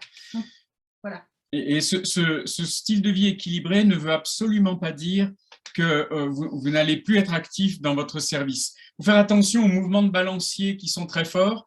Il y a eu les générations avant nous avaient tout consacré au ministère, souvent avec de grandes souffrances. Puis après, on voit la génération qui suit, le balancier être de l'autre côté où on ne fait plus rien parce que la famille est sur un trône doré quelque part et c'est comme si on ne pouvait plus servir Dieu. Donc évidemment, comme toujours, l'équilibre est au milieu. Je pense que nos familles sont là pour être le socle de notre ministère. C'est là où on va s'exprimer, c'est là où on se recharge, et c'est aussi notre crédibilité, surtout tant qu'elle dépend de nous, dit l'Écriture. Donc, ce sont des critères, on le voit, hein, Paul le dit, tu choisiras ceux qui voulaient servir Dieu en regardant d'abord à comment se porte leur famille, est-ce qu'ils sont capables de bien en prendre soin avant qu'on leur confie plus grande responsabilité. Donc, je pense que c'est vraiment quelque chose d'important à considérer, et ça ne veut pas dire qu'on va tomber dans l'extrême inverse, ça ne veut pas dire qu'on ne fera plus rien. Je pense qu'il y a vraiment un équilibre qui est sain à trouver entre les deux, mais ça veut dire être capable de dire non à certaines choses qui semblaient une évidence avant. Je pense que quand on veut mettre des frontières pour protéger ce qui est précieux à nos yeux, il va falloir apprendre à dire non à certaines choses et à être prêt à défendre cette frontière. J'appelle ça la théorie du sous-marin. Quand vous mettez un sous-marin dans l'eau, il faut que sa structure soit solide, suffisamment solide pour protéger ceux qui vivent à l'intérieur. Cette structure, ce sont ces frontières que vous allez établir autour de votre vie. ces limites que vous ne voulez pas dépasser. Quand vous avez un jour de sabbat, il faut apprendre à le faire respecter. Il faut savoir que tel jour, vous n'êtes pas disponible à moins qu'il y ait une vraie urgence, quelqu'un qui est décédé ou autre. Il y en a très peu des vraies urgences. Les vraies urgences, il y en a très peu. Donc, il faut savoir aussi ne pas décrocher quand quelqu'un appelle pendant ce moment-là, ou bien laisser la personne mettre un message sur votre téléphone et vous l'écoutez le message éventuellement, mais, et vous jugez si l'urgence est vraie ou pas. Mais il faut savoir protéger ceux en fait qui sont à l'intérieur de ce sous-marin, de cette coquille. Et si vous acceptez quelque chose, c'est un peu de leur oxygène, un peu de leur espace, un peu de leur temps, un peu de leur qualité que vous allez leur voler. Et à vous aussi. Donc, arriver à définir ce qui est important pour vous, avec votre épouse, avec vos enfants, et le protéger simplement avec la première des barrières qui est non. Savoir dire non sans avoir de culpabilité, savoir décider ensemble ce qui va être précieux à nos yeux, que l'on veut protéger. Ce ne sera pas forcément la même chose selon qui l'on est, mais ce sont des règles d'hygiène de vie quelque part. Et on s'est aperçu que si on a des barrières bien établies, en fait, on va attirer autour de nous des gens qui sont en recherche aussi d'avoir une vie équilibrée. Le fait d'être un serviteur ou une servante de Dieu ne veut pas dire une disponibilité 24 heures sur 24. Jésus n'avait pas une disponibilité 24 heures sur 24. Et il n'a pas guéri tous les malades, et il n'a pas répondu aux besoins de tous les pauvres sur la terre quand il était dans son ministère terrestre. Donc, c'est important de prendre exemple sur lui. Il y a des moments où il se reposait, des moments où il partait à l'écart pour avoir des temps d'intimité avec Dieu. Tout ce qu'on a déjà vu ensemble, c'est essentiel de se poser la question, de se dire, est-ce que je respecte cela? Est-ce que j'ai mis des frontières efficaces autour de ce qui est important pour moi, sans que ce soit des murailles infranchissables, mais il y a des portes avec une poignée à l'intérieur seulement, on peut pas la forcer. Donc, comme l'a dit Patrick hier, on a touché ces domaines-là pour que vous puissiez finir la course en étant arrivé jusqu'au bout, épanoui vous-même dans votre vie, dans votre identité, dans votre relation avec Dieu, dans votre relation avec les autres, quel que soit le niveau. Donc. Mais si on s'en arrête là, c'est juste des mots, oui, on les avait déjà entendus dire ça, ou tiens, vous avez pris quelque chose, ça ne sert à rien, strictement rien. Alors, je vais vous donner une autre statistique. C'est mon côté américain. Quand on donne une conférence, les gens retiennent moins de 20% de ce que l'on dit. Quand vous raccrochez, quand vous finirez ces 3 jours de formation, et demain on parlera de transition, mais si vous terminez ces 3 jours en tournant la page 100, en ne mettant rien en place, vous serez dans la fourchette très très basse du 1 ou 2% de ce que vous aurez retenu. Moi, je vais vraiment vous encourager si vous êtes à 2, à en discuter ensemble, si vous êtes tout seul, à prendre des notes, mais faites qu'il y a un avant et un après, en fait. Vous avez besoin de trouver votre rythme. Le Saint-Esprit a sans aucun doute mis le doigt sur quelque chose qu'il veut vous travailler en ce moment. Peut-être que, bien sûr, on a touché beaucoup de domaines. Peut-être qu'il n'y a qu'un seul domaine que le Saint-Esprit veut aborder avec vous en ce moment. Ne passez pas à côté de cette zone de croissance avec lui. Donc, quand on a dit alimentation, parce que vous êtes en jeûne normalement, quand il a dit alimentation, ça a fait ding dans votre cœur, reprenez votre alimentation en main. Si c'est la sexualité qui a fait ding dans votre cœur, adressez ce problème. Vous voyez, ne laissez pas tomber des perles que le Seigneur a pour vous. Bon, si c'est au niveau du couple, entamez des dialogues, oui. Ayez des moments privilégiés où vous pouvez parler entre conjoints. Si c'est par rapport à vos enfants, j'insiste vraiment, il n'est jamais trop tard, même s'ils sont devenus des parents eux-mêmes. Ne sous-estimez jamais la capacité de bénir que vous avez. Vous avez été choisi pour être papa et maman, peut-être. Si c'est votre cas, bien, ne sous-estimez pas la capacité que vous avez de les bénir. Et la soif qu'il y a. Moi, je me souviens, je vous donnais un rapide témoignage d'un homme, quand on vivait en Alsace à Eglingen et qu'on travaillait avec le Pépé Dupré, dans un centre de réinsertion pour toxicomanes. Il y avait un homme d'une 60aine d'années à l'époque qui avait été chef d'entreprise, qui avait eu beaucoup de succès, qui avait gagné beaucoup d'argent, et puis qui était là parce qu'il était devenu alcoolique, il avait perdu tout ce qu'il avait construit dans sa vie. Et quand je parlais avec lui, il doit être décédé aujourd'hui, il s'appelait Jean-Pierre, peu importe, mais je lui demandais un petit peu de m'expliquer pourquoi tout cela lui était arrivé. Il me disait en fait, tout ce que j'ai construit dans ma vie, l'entreprise en BTP, l'argent, le succès, etc., c'était pour qu'un jour mon père me dise qu'il était fier de moi, et il ne me l'a jamais dit. Et c'était un grand gaillard, et j'avais quelqu'un de plus de 60 ans, mais qui en fait en avait 5 ou 6. Et c'était étonnant parce qu'il avait même physiquement, quand il me disait ça en pleurant, j'avais l'impression d'avoir un petit garçon devant moi qui cherchait absolument l'approbation de son papa et qui n'était pas sûr de l'avoir eu. Je crois que son père était décédé, il n'était pas sûr d'avoir entendu une seule fois de la part de son père qu'il était aimé, qu'il était approuvé de lui, qu'il était fier de lui, etc. Donc, c'est super important de ne pas laisser passer ces moments. Et si on se dit, mince, peut-être j'ai loupé des trucs, ben, ne sous-estimons pas notre capacité à revenir et avec Dieu, à racheter le temps. Si vous êtes parents d'enfants en bas âge, moi, je vous encouragerais à avoir des temps dédiés avec eux, avoir des temps dédiés un par un. Si vous avez plusieurs enfants, bien prenez-les peut-être une fois tous les 15 jours, un par un. Faites des choses avec eux que eux aiment. Venez sur leur terrain.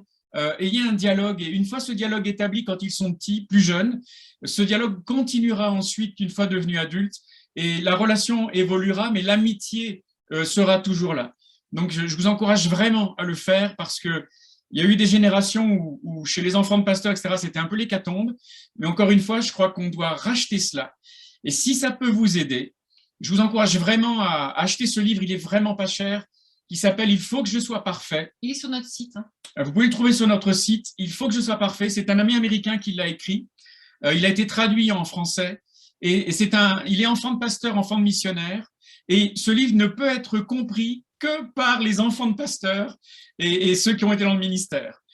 Il est très cynique, il est très sarcastique, donc c'est un petit peu décapant à lire, mais je suis certain que vous allez vous y retrouver quand vous le lirez et ça va vous aider. Ça va vous aider à faire le point sur vous, ça va vous aider à vous reconnaître et peut-être à comprendre les choses qui se sont passées. Donc Rachel va vous donner l'adresse du site. Tac. Voilà. Il faut que je sois parfait. Le titre en lui-même est déjà parlant, quoi. Et si vous avez des enfants, moi j'encourage les parents aussi qui sont dans le ministère à le lire parce que ça vous aidera sans doute à comprendre ce que vos enfants peuvent être en train de vivre ou ont vécu et peut-être à comprendre certains comportements ou réflexions qui peuvent être étonnants, etc. Voilà. Donc, si vous avez des enfants adultes, envoyez-leur un petit mot ce soir pour leur dire que vous les aimez. Et je garde l'envie, on connaît l'auteur, de l'inviter un jour à Paris et de lui faire donner une conférence uniquement pour les enfants de pasteurs et de missionnaires et les pasteurs, les missionnaires eux-mêmes. Et on le traduira. Et vraiment, c'est quelqu'un d'exceptionnel. Et je pense que ça pourrait faire beaucoup de bien à plein de gens si on mettait cette conférence sur pied. Voilà, et on va repasser le micro à Patrick ou pour ouvrir pour questions. Alors, soyons dans l'interactivité maintenant, l'interaction. Est-ce que vous voulez rajouter? Merci les amis. Je vais commencer avec une question peut-être d'ordre un peu général en fait, parce que là vous abordez des thèmes qui sont des sujets qui peuvent être je le mets comme ça, enfin je le mets assez clair, assez brut, hein, comme ça. Des fois on se sent pas du tout concerné, puis du coup on dit ça parle pas de moi, donc voilà, moi j'ai pas de problème, etc. J'en parle pas, ou je suis un peu dans le déni, ou non, ça s'adresse pas à moi. Pour avoir participé avec le Résam à plusieurs sessions en fait de travail, notamment sur l'aide en fait au ministère où il y avait eu des chutes et de la casse. Dans quel domaine, en tout cas, les sujets que vous abordez avec nous, en fait, ça nous permet vraiment de rester debout. C'est-à-dire que oui, on parle de défauts, on parle de petits dysfonctionnements.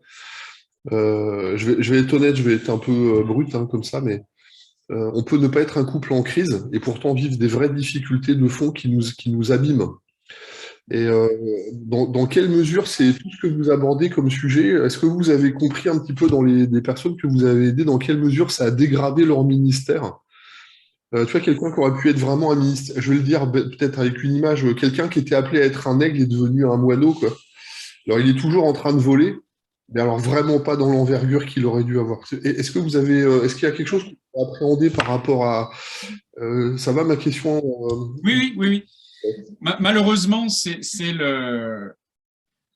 l'impact sur le ministère. C'est la raison pour laquelle on a tellement de travail, on voit tellement de pasteurs qu'ils soient du monde francophone ou anglophone, qui sont dans la souffrance, de couples pastoraux qui sont dans la souffrance. Ils ont commencé avec un enthousiasme, une envie, un sourire, et en ne comprenant pas l'ordre des priorités de Dieu, en passant le ministère avant tout, en lui donnant la priorité, ils ont vu en fait tous les rangs au-dessus se dessécher, se dégrader.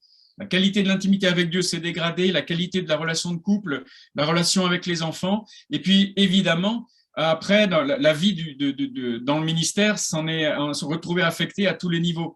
C'est pour ça des fois qu'un pasteur va se trouver avoir plus de complicité avec une sœur dans l'église, avec laquelle il travaille, et 99% des adultères dans le ministère ne sont jamais la conséquence de quelqu'un qui se dit « je vais coucher avec quelqu'un d'autre que mon épouse ».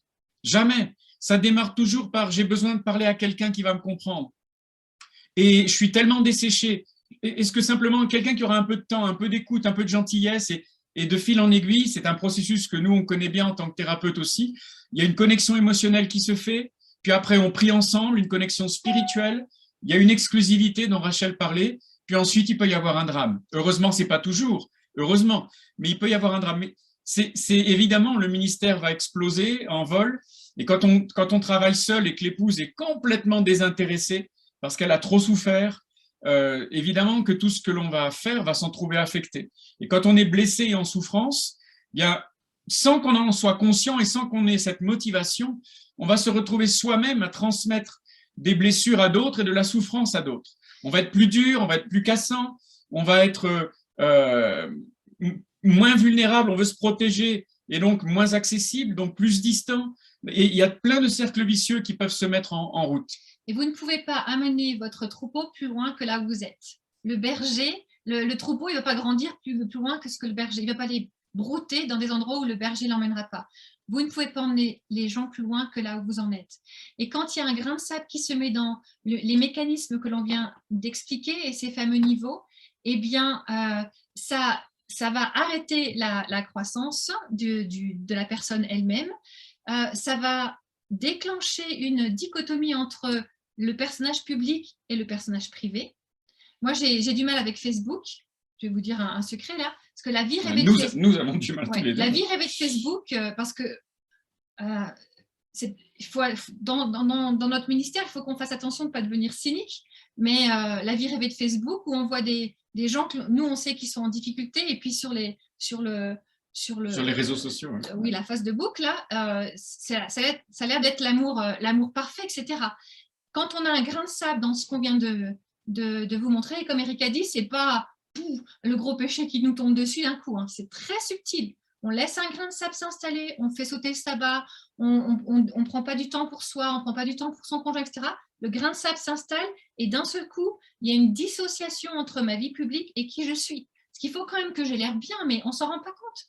Ça nous déconnecte et nous détruit. Ce matin, donc on est dans l'après-midi pour nous. Ce matin, très tôt ce matin, je discutais avec une dame que je ne vous raconte pas pourquoi elle était là, mais que j'ai vu qu'une fois et que je verrai qu'une fois. Une dame qui, malheureusement, a été blessée, détruite dans sa foi par l'Église, les pasteurs et la réaction de pasteurs et de gens responsables dans l'Église par rapport à ce qu'elle vivait. C'est une femme qui a subi des violences, etc. Et elle m'a dit, je n'ai jamais pu remettre les pieds dans une église, je n'arrive plus à connecter avec Dieu, ça fait 18 ans que je n'arrive pas à connecter avec Dieu à cause de ce que j'ai subi dans l'église. Et elle n'a pas subi des maltraitances, hein. Elle a subi un problème de déconnexion, comme ça, et une déconnexion entre le leadership qui était avec deux faces. Il faut avoir un visage, un masque, etc. Donc, vous ne pouvez pas emmener votre troupeau plus loin que ce que vous êtes. 2, vous êtes responsable de brebis. Et quand on ne prend pas soin de soi, comme Eric a dit, on a des blessures et on fait mal à ceux de notre troupeau. Et puis le Seigneur ne peut pas nous confier, ça serait criminel de sa part, de nous confier un ministère plus grand sur un individu fragile. Parce que le but, ce n'est pas ce que l'on fait, hein, c'est qui l'on est, on l'a dit depuis le début. Et donc on ne peut pas... Plus on monte, plus haut on est, plus la chute est violente. Et vous avez tous des noms de grands ministères au niveau humain, hein, et des gens qui avaient une grosse influence. Plus on est exposé, plus on va faire de dégâts. Hein. Donc, je crois que ça, effectivement, ça freine le ministère parce que ça devient dangereux. Et que toute la grâce de Dieu soit exercée contre ceux qui sont montés très haut dans le ministère, ont chuté et ont entraîné derrière eux, à cause de cela, un nombre de brebis incalculable qui auront perdu la foi. Et c'est triste que ces personnes-là se disent « Ah bah, si un tel a chuté, à quoi ça sert que je suive Dieu ?» Notre marche avec Christ ne dépend pas d'un homme, mais malheureusement, ça fonctionne beaucoup comme ça. Donc oui, c'est handicapant pour le ministère, pour les brebis que Dieu nous confie, etc. Les répercussions, c'est terrible, sont terribles.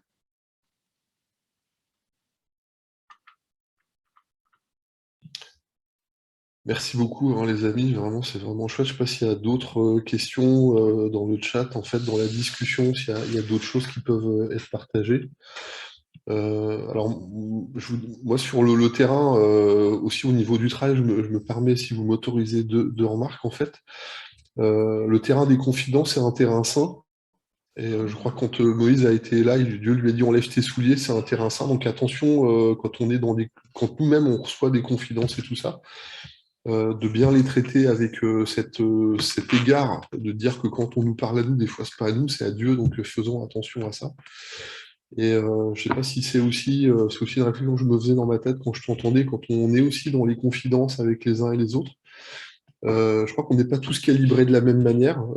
Moi, j'ai été aumônier en maison d'arrêt, j'ai envie de vous dire, j'ai envie de dire par la grâce de Dieu, les confidences qu'on m'en fait n'ont pas changé le regard sur les gars, parce que je pouvais toujours avoir une relation avec les gars, avec un niveau d'homme à homme, sans que ce qu'ils m'ont raconté, en fait, faisait que je pouvais plus leur parler.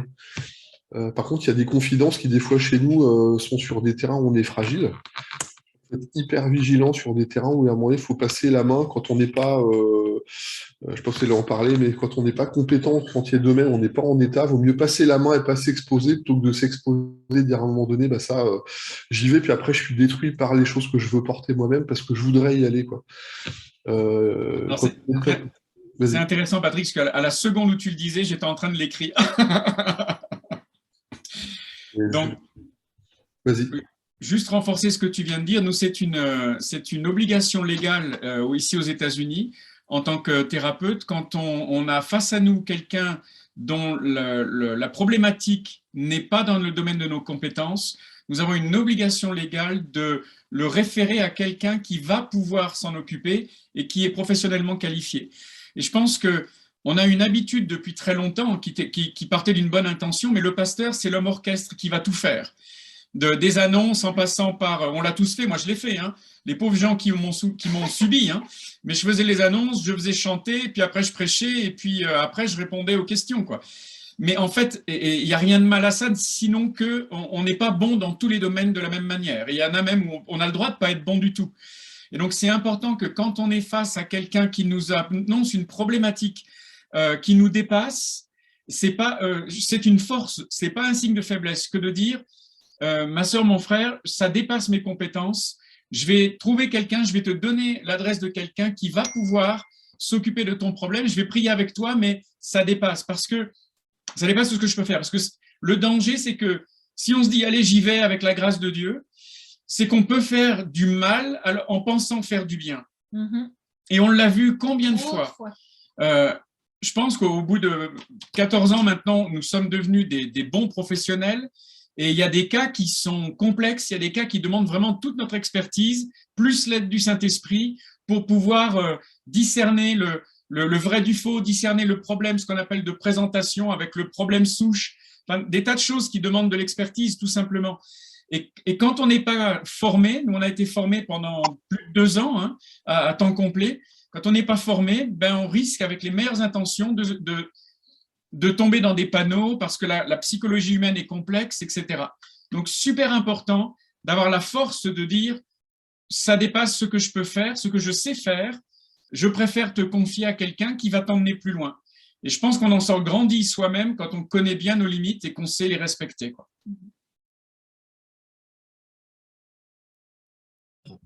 Merci Eric, merci Rachel. Et il y a une remarque de Sylvie qui dit oui, ça demande de bien se connaître et puis de connaître aussi bien sûr ses limites. Hein. Oui. S'analyser soi-même sur nos faiblesses, de blessures, de régler avant de vouloir aider à tout prix. Ouais. Oui, je vais donner peut-être un exemple qui va vous agacer ou vous faire sourire, je ne sais pas, mais quand on se retrouve à donner des conseils extrêmement durs et stricts et sévères ou à enseigner de façon très, très, très rigide sur la sexualité et qu'on se débat nous-mêmes avec un problème de tentation, c'est très risqué, très risqué. Ne jouons pas avec le feu, Dieu est saint. Hein. Et comme tu dis, il y a des terrains qui sont saints, attention. Attention de ne pas se trouver piégé parce que nous-mêmes, c'est un domaine de fragilité. Attention à la dureté que l'on voit parfois quand c'est son domaine de fragilité. Attention à ça. Ce qui renforce le besoin d'être redevable, le besoin de pouvoir s'ouvrir à quelqu'un d'autre, de pouvoir continuer de grandir. Et donc, pour continuer de grandir, il faut pouvoir aussi travailler avec quelqu'un, même quand on est pasteur d'une grande assemblée ou d'une petite, peu importe, on s'en fiche. Mais quand on est au sommet quelque part de la chaîne spirituelle, de la hiérarchie spirituelle dans l'organisation ecclésiale, c'est important de ne pas être sans quelqu'un qui garde un œil sur nous et qui, encore une fois, avec bienveillance et avec amour, qui a pour intérêt que l'on aille jusqu'au bout sans tomber. Et je voulais dire un petit truc qui n'était pas forcément dans ce que l'on avait vu aujourd'hui, mais parce qu'on parle beaucoup de gens qui viennent vers nous pour s'ouvrir. Attention au respect des règles de confidentialité. Même si vous êtes en maillot de bain sur la plage, vous êtes toujours un pasteur. Et si quelqu'un venait se confier à vous de certaines choses, vous êtes responsable devant la loi. Par exemple, pour tout ce qui est abus sur mineurs de 15 ans, ce qu'on appelle les mineurs de 15 ans, c'est de 0 à 15. Si quelque chose vous est dit, nous avons des obligations de rapporter aux autorités pour protéger d'éventuelles autres victimes. Et on ne peut pas utiliser le secret pastoral parce que c'est une exception à la confidentialité et au secret pastoral. Donc, c'est vraiment important de bien connaître les textes de loi. Et je vous encouragerai à le dire en amont. C'est-à-dire qu'avant que vous commenciez un entretien avec quelqu'un, que vous puissiez dire à la personne, voilà les règles de la confidentialité, voilà ce qui te protège, mais aussi voilà mes obligations, et de faire signer la personne. Nous, c'est ce qu'on a décidé d'avoir dans notre pratique professionnelle, mais aussi à l'église MLK. Toute personne qui demande un entretien, on a quelque part limité les entretiens entre deux portes le dimanche matin. Vous savez, où quelqu'un ouvre son cœur en 2 secondes. Non, il n'y en a pas. On n'en fait plus de ça. Pourquoi? Parce qu'en 2 secondes, la personne peut vous dire des choses absolument terribles. Et en fait, après, vous êtes coincé parce que vous êtes responsable devant la loi d'être en contact avec les autorités sociales, judiciaires ou policières pour faire un référencement. Donc, super important d'avoir cette habitude de donner des rendez-vous aux personnes qui ont besoin de parler et de leur faire connaître les droits et les obligations, parce qu'on veut respecter la loi française. On est très protégé au niveau pastoral par la loi, mais en même temps, on a quelques exceptions qui sont nécessaires, qui sont indispensables pour protéger d'éventuelles victimes et de futures victimes. Entre deux portes, on peut donner de l'espoir, prier pour la personne. Attention aux confessions, comme Eric vient de le dire, entre deux portes.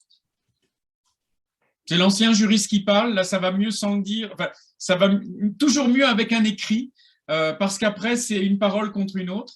Donc si vous pouvez mettre les choses par écrit, c'est toujours préférable parce que vous avez une preuve que la personne a bien signé, qu'elle connaissait ses droits et vos obligations, et donc tout était clair dès le démarrage. Partagé, je pense. Ouais, merci beaucoup les amis. S'il n'y a pas d'autres réactions, hier tu nous avais donné on a eu un petit exercice spirituel, c'est-à-dire 1 heure de méditation avec Dieu. Est-ce que vous avez un autre exercice peut-être qu'on note et peut-être qui peut nous aider aussi? Alors moi c'est très précieux, hein. Je dis, là on est sur des sujets qui sont hypersensible, c'est-à-dire que soit on peut être complètement dans le déni, dire bah, ça ne s'intéresse pas à moi et fermer les yeux, alors que ça peut être une vraie difficulté. Je vais vous en donner un, si vous voulez. Voilà. Je vous donne un exercice. Voilà. Je vais vous encourager à être honnête dans ce que je vais vous suggérer de faire, mais prenez vos 2 dernières semaines de l'emploi du temps et notez tout ce que vous avez fait. Ou si vous êtes suffisamment honnête, vous pouvez regarder sans rien changer vos 2 semaines qui viennent et vous notez tout ce que vous faites dans la journée, comment vous gérez votre journée, comment vous gérez votre temps. Donc, soyez honnête, ne rendez pas d'un seul coup beau votre semaine, mais soyez honnête, soit en regardant en arrière, soit en vivant si vous avez peur d'avoir des problèmes de mémoire. Notez tout ce que vous faites. Je me lève, je pense à quoi, je fais quoi en premier, je fais Facebook en premier ou je parle à Dieu en premier. Notez tout, pas dans un mode de jugement, mais dans un mode de bilan, en fait. Et après, à vos 2 semaines, asseyez-vous et regardez et reprenez, je ne sais pas si vous avez pris des notes, mais réécoutez nos conversations si vous voulez et faites le bilan de est-ce que vos priorités sont vraiment dans l'ordre. Ça marche, vous allez voir, c'est très surprenant. Donc, c'est plus long qu'1 heure de temps de silence avec Dieu. Mais si vous voulez vraiment faire le point sur où vous en êtes dans votre gestion de votre temps, de votre vie, de comment vous prenez soin de ce que le Seigneur vous a confié, faites ça. Sur 2 semaines, notez tout. Tu dis ça parce que est-ce que ça a un rapport avec le fait que quand tu parles comme ça, il y a le verset qui dit les passions qui font la guerre à l'âme, c'est-à-dire que ce qu'occupe ta tête, en fait, c'est la pensée qui est derrière ou... Oui, et puis c'est aussi l'organisation. Des fois, on se ment à soi-même. Hein. Comme tu l'as dit, quand on entend ce genre de conversation, on peut mettre en mute la voix du Saint-Esprit et dire « Oh, mais oui, moi j'ai une relation avec Dieu qui est indépendante de mon ministère, mais moi je gère ma sexualité, je prends soin de mon corps, je mange pas trop de chocolat, je prends soin de mon couple, je prends soin de mes enfants. » Tout ça, on peut très bien se dire ça. Et puis, je vais vous donner, et si on s'assied et qu'on commence à regarder vraiment comment on vit les choses, oui, Dieu est ma première pensée, mais quand je me lève, je lis Facebook pendant une demi-heure. Il n'est peut-être pas la première pensée, mais si on ne s'assied pas pour le noter, on ne le voit pas. Quand quelqu'un veut gérer ses finances, quand quelqu'un veut remettre au clair ses finances, on lui conseille pendant 1 mois de noter toutes les dépenses faites. Et on leur fait écrire sur un bout de papier et mettre dans une boîte à chaussures toutes les dépenses faites. Et vous seriez surpris de voir où va l'argent, en fait. Pour ceux qui ont des problèmes à gérer leurs finances, pour ceux qui ont des problèmes avec leur alimentation, commencez à peser ce que vous mangez tous les jours pendant 15 jours et à noter. Et vous serez surpris de voir ce que vous mangez. C'est la même chose dans la gestion de notre vie et de notre temps et de nos pensées. Oui. Ok. Enfin, je ne suis pas trop d'accord avec le coup du chocolat, mais pour le reste, je suis assez d'accord. Moi non plus, je suis d'accord avec toi. Pour vous faire sourire, est-ce que je veux dire est vrai, il y a une école de thérapeutes aux USA qui utilise le chocolat dans la thérapie. J'ai le livre d'ailleurs. Ouais. Je peux vous faire une thérapie à base de chocolat. Donc pour ceux qui sont partants pour une thérapie au chocolat, je suis pour. On ne s'est pas formé là-dedans, on n'est pas compétent, mais on peut apprendre. Non, mais j'ai le livre. J'ai le livre sur mon étagère, donc ça fait de nous un expert, non? Ouais. Il y a plusieurs personnes qui nous écrivent, Oui. qui envoient des messages à droite à gauche, en fait, qui demandent si c'était possible d'avoir un exemple du document de confidentialité.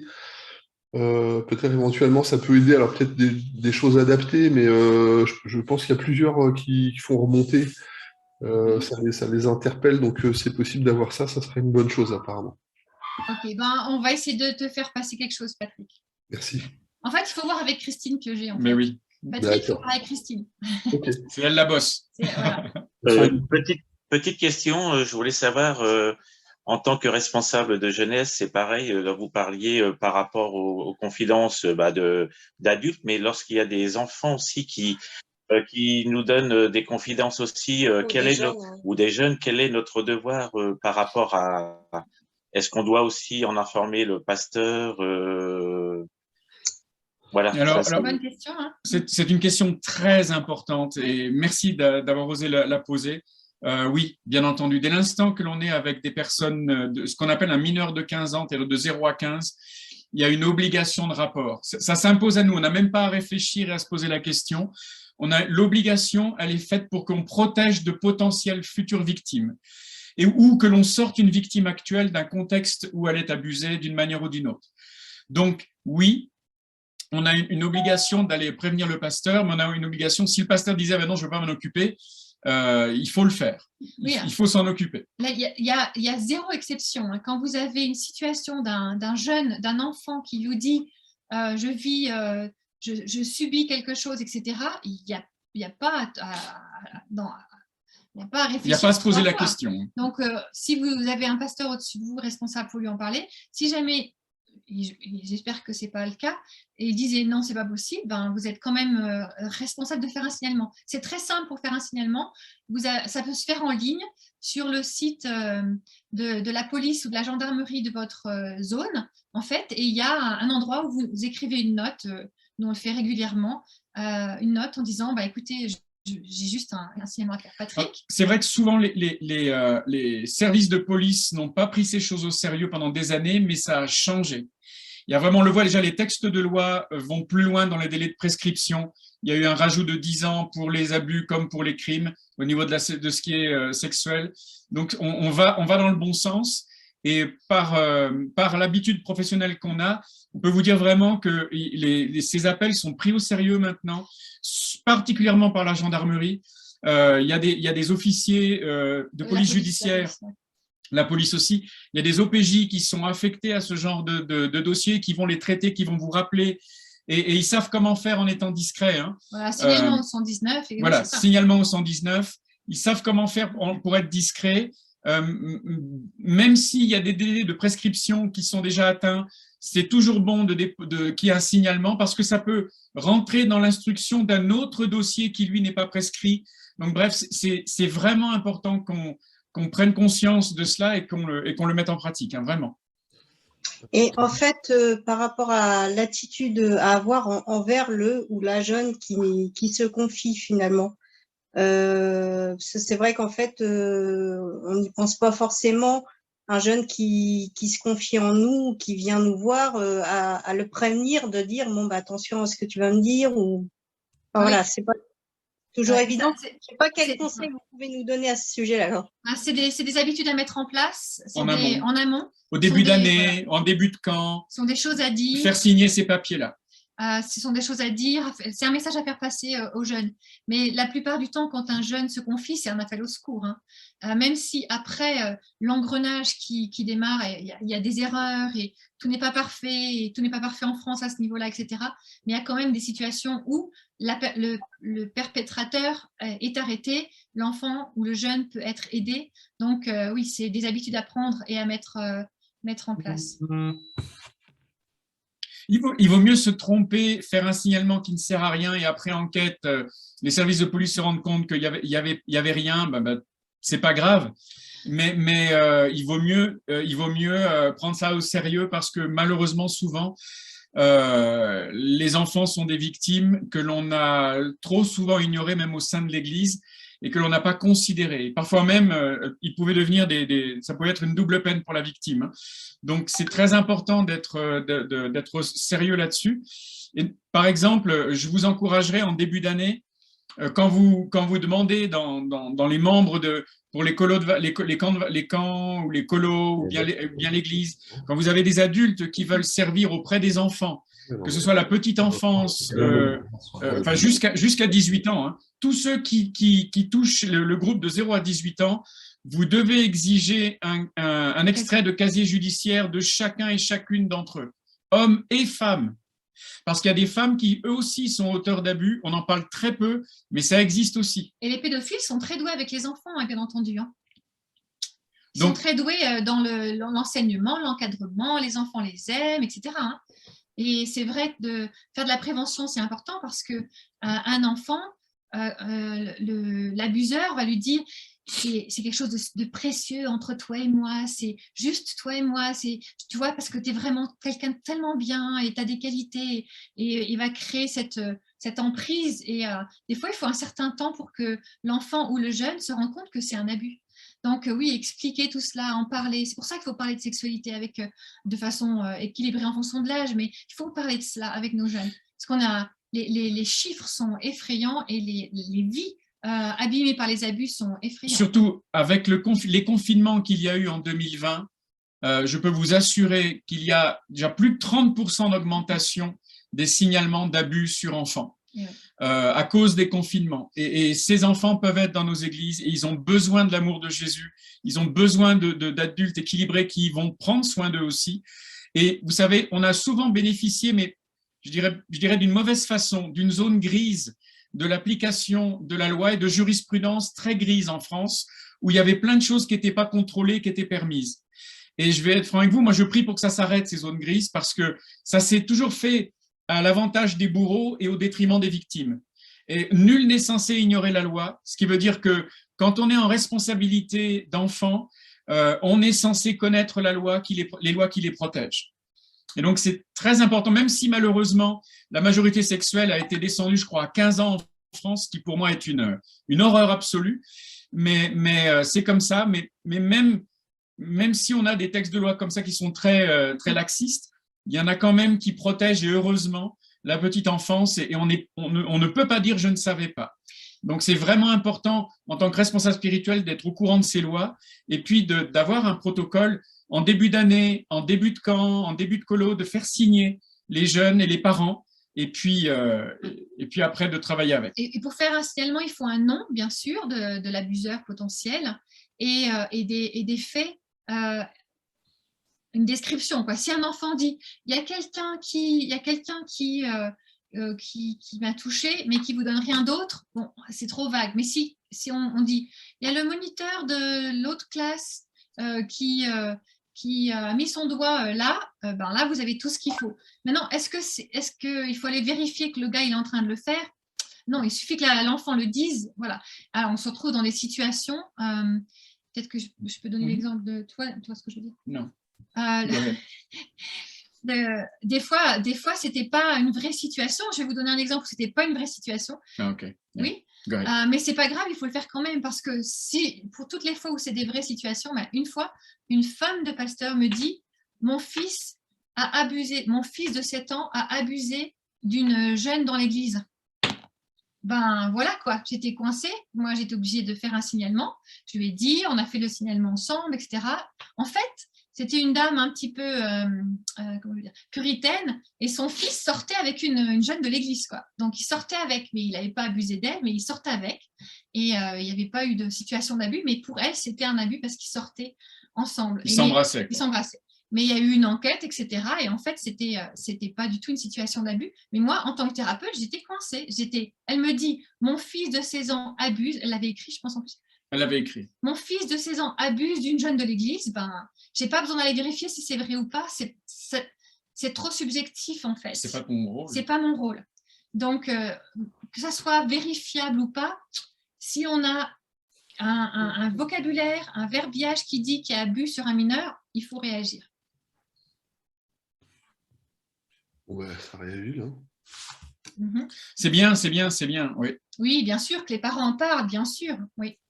Donner aux enfants leurs voilà. droits, expliquer aux enfants quels sont leurs droits, est-ce que les adultes peuvent faire avec eux, ne peuvent pas faire avec eux. Ça aussi, c'est très important. Qu'il n'y ait jamais un adulte seul, par exemple, qui conduise un enfant aux toilettes, mais qu'il y ait 2 adultes.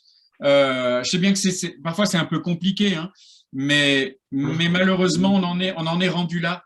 Ou au moins qu'il y ait un adulte qui garde un œil quelque part sur ce qui se passe avec les autres. C'est pas parce qu'on ne vit pas dans la crainte et dans la suspicion. On a juste besoin d'être conscient que notre société est ce qu'elle est aujourd'hui. Et il y a beaucoup d'enfants abusés.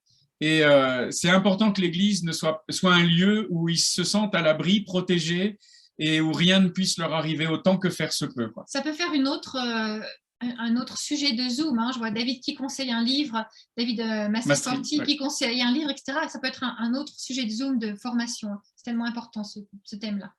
Oui. Voilà, oui, c'est vrai. Le CNEF vient de sortir un livret, là. Dominique Moreau me l'avait montré quand on était en France en octobre. Oui, il y a des outils, hein, il y a des outils. Formez-vous. C'est un très bon livret, celui du CNEF, d'ailleurs. Vraiment, on vous le conseille, procurez-le vous. Et il est vraiment bien. Merci les amis. On s'est un peu écarté là, mais je pense que ce qui est important, c'est qu'on réponde à vos questions. Hein. Non, mais c'est bien, un grand merci. Donc, un petit travail à faire de la part de Rachel. Donc, on a eu 1 heure de méditation, un petit travail de réflexion sur voilà, notre emprise, nos emplois du temps et nos réflexions avec qu'est-ce qui est dans nos têtes en notant 15 jours. Ça, c'est du boulot hein, quand même. Hein. C'est du boulot, hein, je sais. Ça prend un peu de temps, mais si ça permet de faire un bilan et de vivre des choses et de les poser, voilà, c'est pas mal. Je vais encore vous remercier pour le temps que vous nous accordez, pour vos expertises, pour vos témoignages, pour voilà, ce que vous nous donnez, qui est précieux, qui nous permet aussi de bien vivre les choses et puis d'être dans la course avec le Seigneur dans ce ministère. On vous propose en fait de ne pas aller plus en avant, du coup, parce que voilà, en discutant avec Bruno, on disait, je pense que là il y a de la discussion, puis après on va rajouter des choses, je pense qu'on va s'éclater. Voilà, un grand merci. Donc, pensez, méditez sur ces choses, repassez-le sur votre cœur. Comme disait Rachel, 20%, c'est déjà beaucoup que ce qu'on retient. Si on y travaille, si on ne le fait pas, c'est 1%, c'est quand même dommage. Vu que c'est des sujets pour que, voilà, justement, on soit efficace aussi dans notre ministère. Donc, un grand merci. Voilà, on se donne rendez-vous demain. Alors, demain matin, 9h avec Warren. 15 heures avec les APDC, avec Michel et Paul Tétrault, Michel Bizayon et Paul Tétrault. Et puis demain soir, donc la dernière journée, demain soir, 20 heures avec Eric et Rachel. Un grand merci à vous. Oui. Merci. C'est Patrick. Oui. Pardon. Demain, on abordera principalement le sujet des transitions dans la vie. Et donc, vous pouvez commencer d'y réfléchir. Et si vous avez des questions, préparez-les. Mais c'est vraiment sera le thème central de ce qu'on veut partager. Ok, un grand merci. Merci à chacun. Je souhaite à tous une bonne fin de soirée. Que Dieu vous bénisse. Reposez-vous. Passez ces choses dans votre cœur. Et vraiment un grand merci. Puis ce qu'on apprend là, ce qu'on partage, je pense que c'est précieux. Peut-être que je le dis, ça ne vous concerne pas directement. Je vais juste terminer, si tu m'autorises, avec un témoignage. Quelquefois, on n'est pas éclairé sur certains sujets. En fait, on passe à côté sans le voir. Et il y a quelques années en arrière, je bossais dans un centre dans un CHRS pour les abris d'urgence. J'ai déjà donné ce témoignage, mais ce soir-là, on était avec des SDF, avec des vieux briscards, des gars qui ont 60 ans, des routiers, des gens qui sont vraiment de la rue et tout ça. Et on a vu deux petites jeunes arriver, 18-19 ans, et vraiment, je me dis, mais c'est pas votre place, quoi. En plus, ça, t'es des mignonnes, des gamines, mais tu dis, c'est pas ta place, quoi. Donc on est à l'obligation, on les héberge, on est avec elles, etc.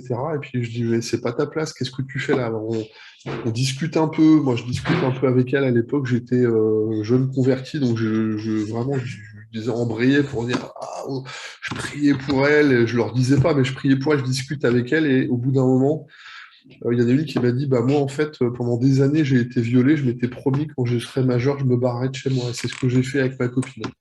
Donc, les deux filles arrivent là. Et en fait, ma remarque a été celle-ci. Elle dit, bah, en fait, j'ai rien vu venir, quoi. Puis quand je les voyais, mon regard était incapable de comprendre de quoi il était question parce que j'étais pas éveillé sur ces choses. Ouais. Ce qui fait que je me suis documenté, j'ai acheté des livres, j'ai fouillé des documentaires, donc de la psychologie, du juridique, des témoignages, de l'anthropologie. J'ai essayé d'ouvrir le champ.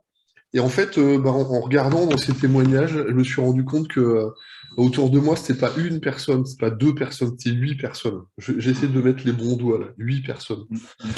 Et en fait, il y avait des garçons et des filles qui étaient proches de moi, des gens qui étaient dans l'église et en dehors de l'église, et je les côtoyais au quotidien et j'ai rien vu venir. Et quand mon regard s'est éveillé, j'ai découvert des trucs, et je veux vraiment lire avec beaucoup d'humilité. Lire mes 15 livres, ça n'a pas fait de moi un spécialiste du domaine. Hein. Ça a juste fait de moi quelqu'un qui voyait ce que je ne voyais pas avant. Ouais. Être après vraiment rentrer dans une expertise, ça veut dire avoir une éthique de travail, avoir un regard qui est capable d'apporter non seulement de comprendre les situations, de les traiter, d'emmener de la grâce, d'emmener de la guérison, ça veut dire encore prier, encore se former, encore développer des compétences.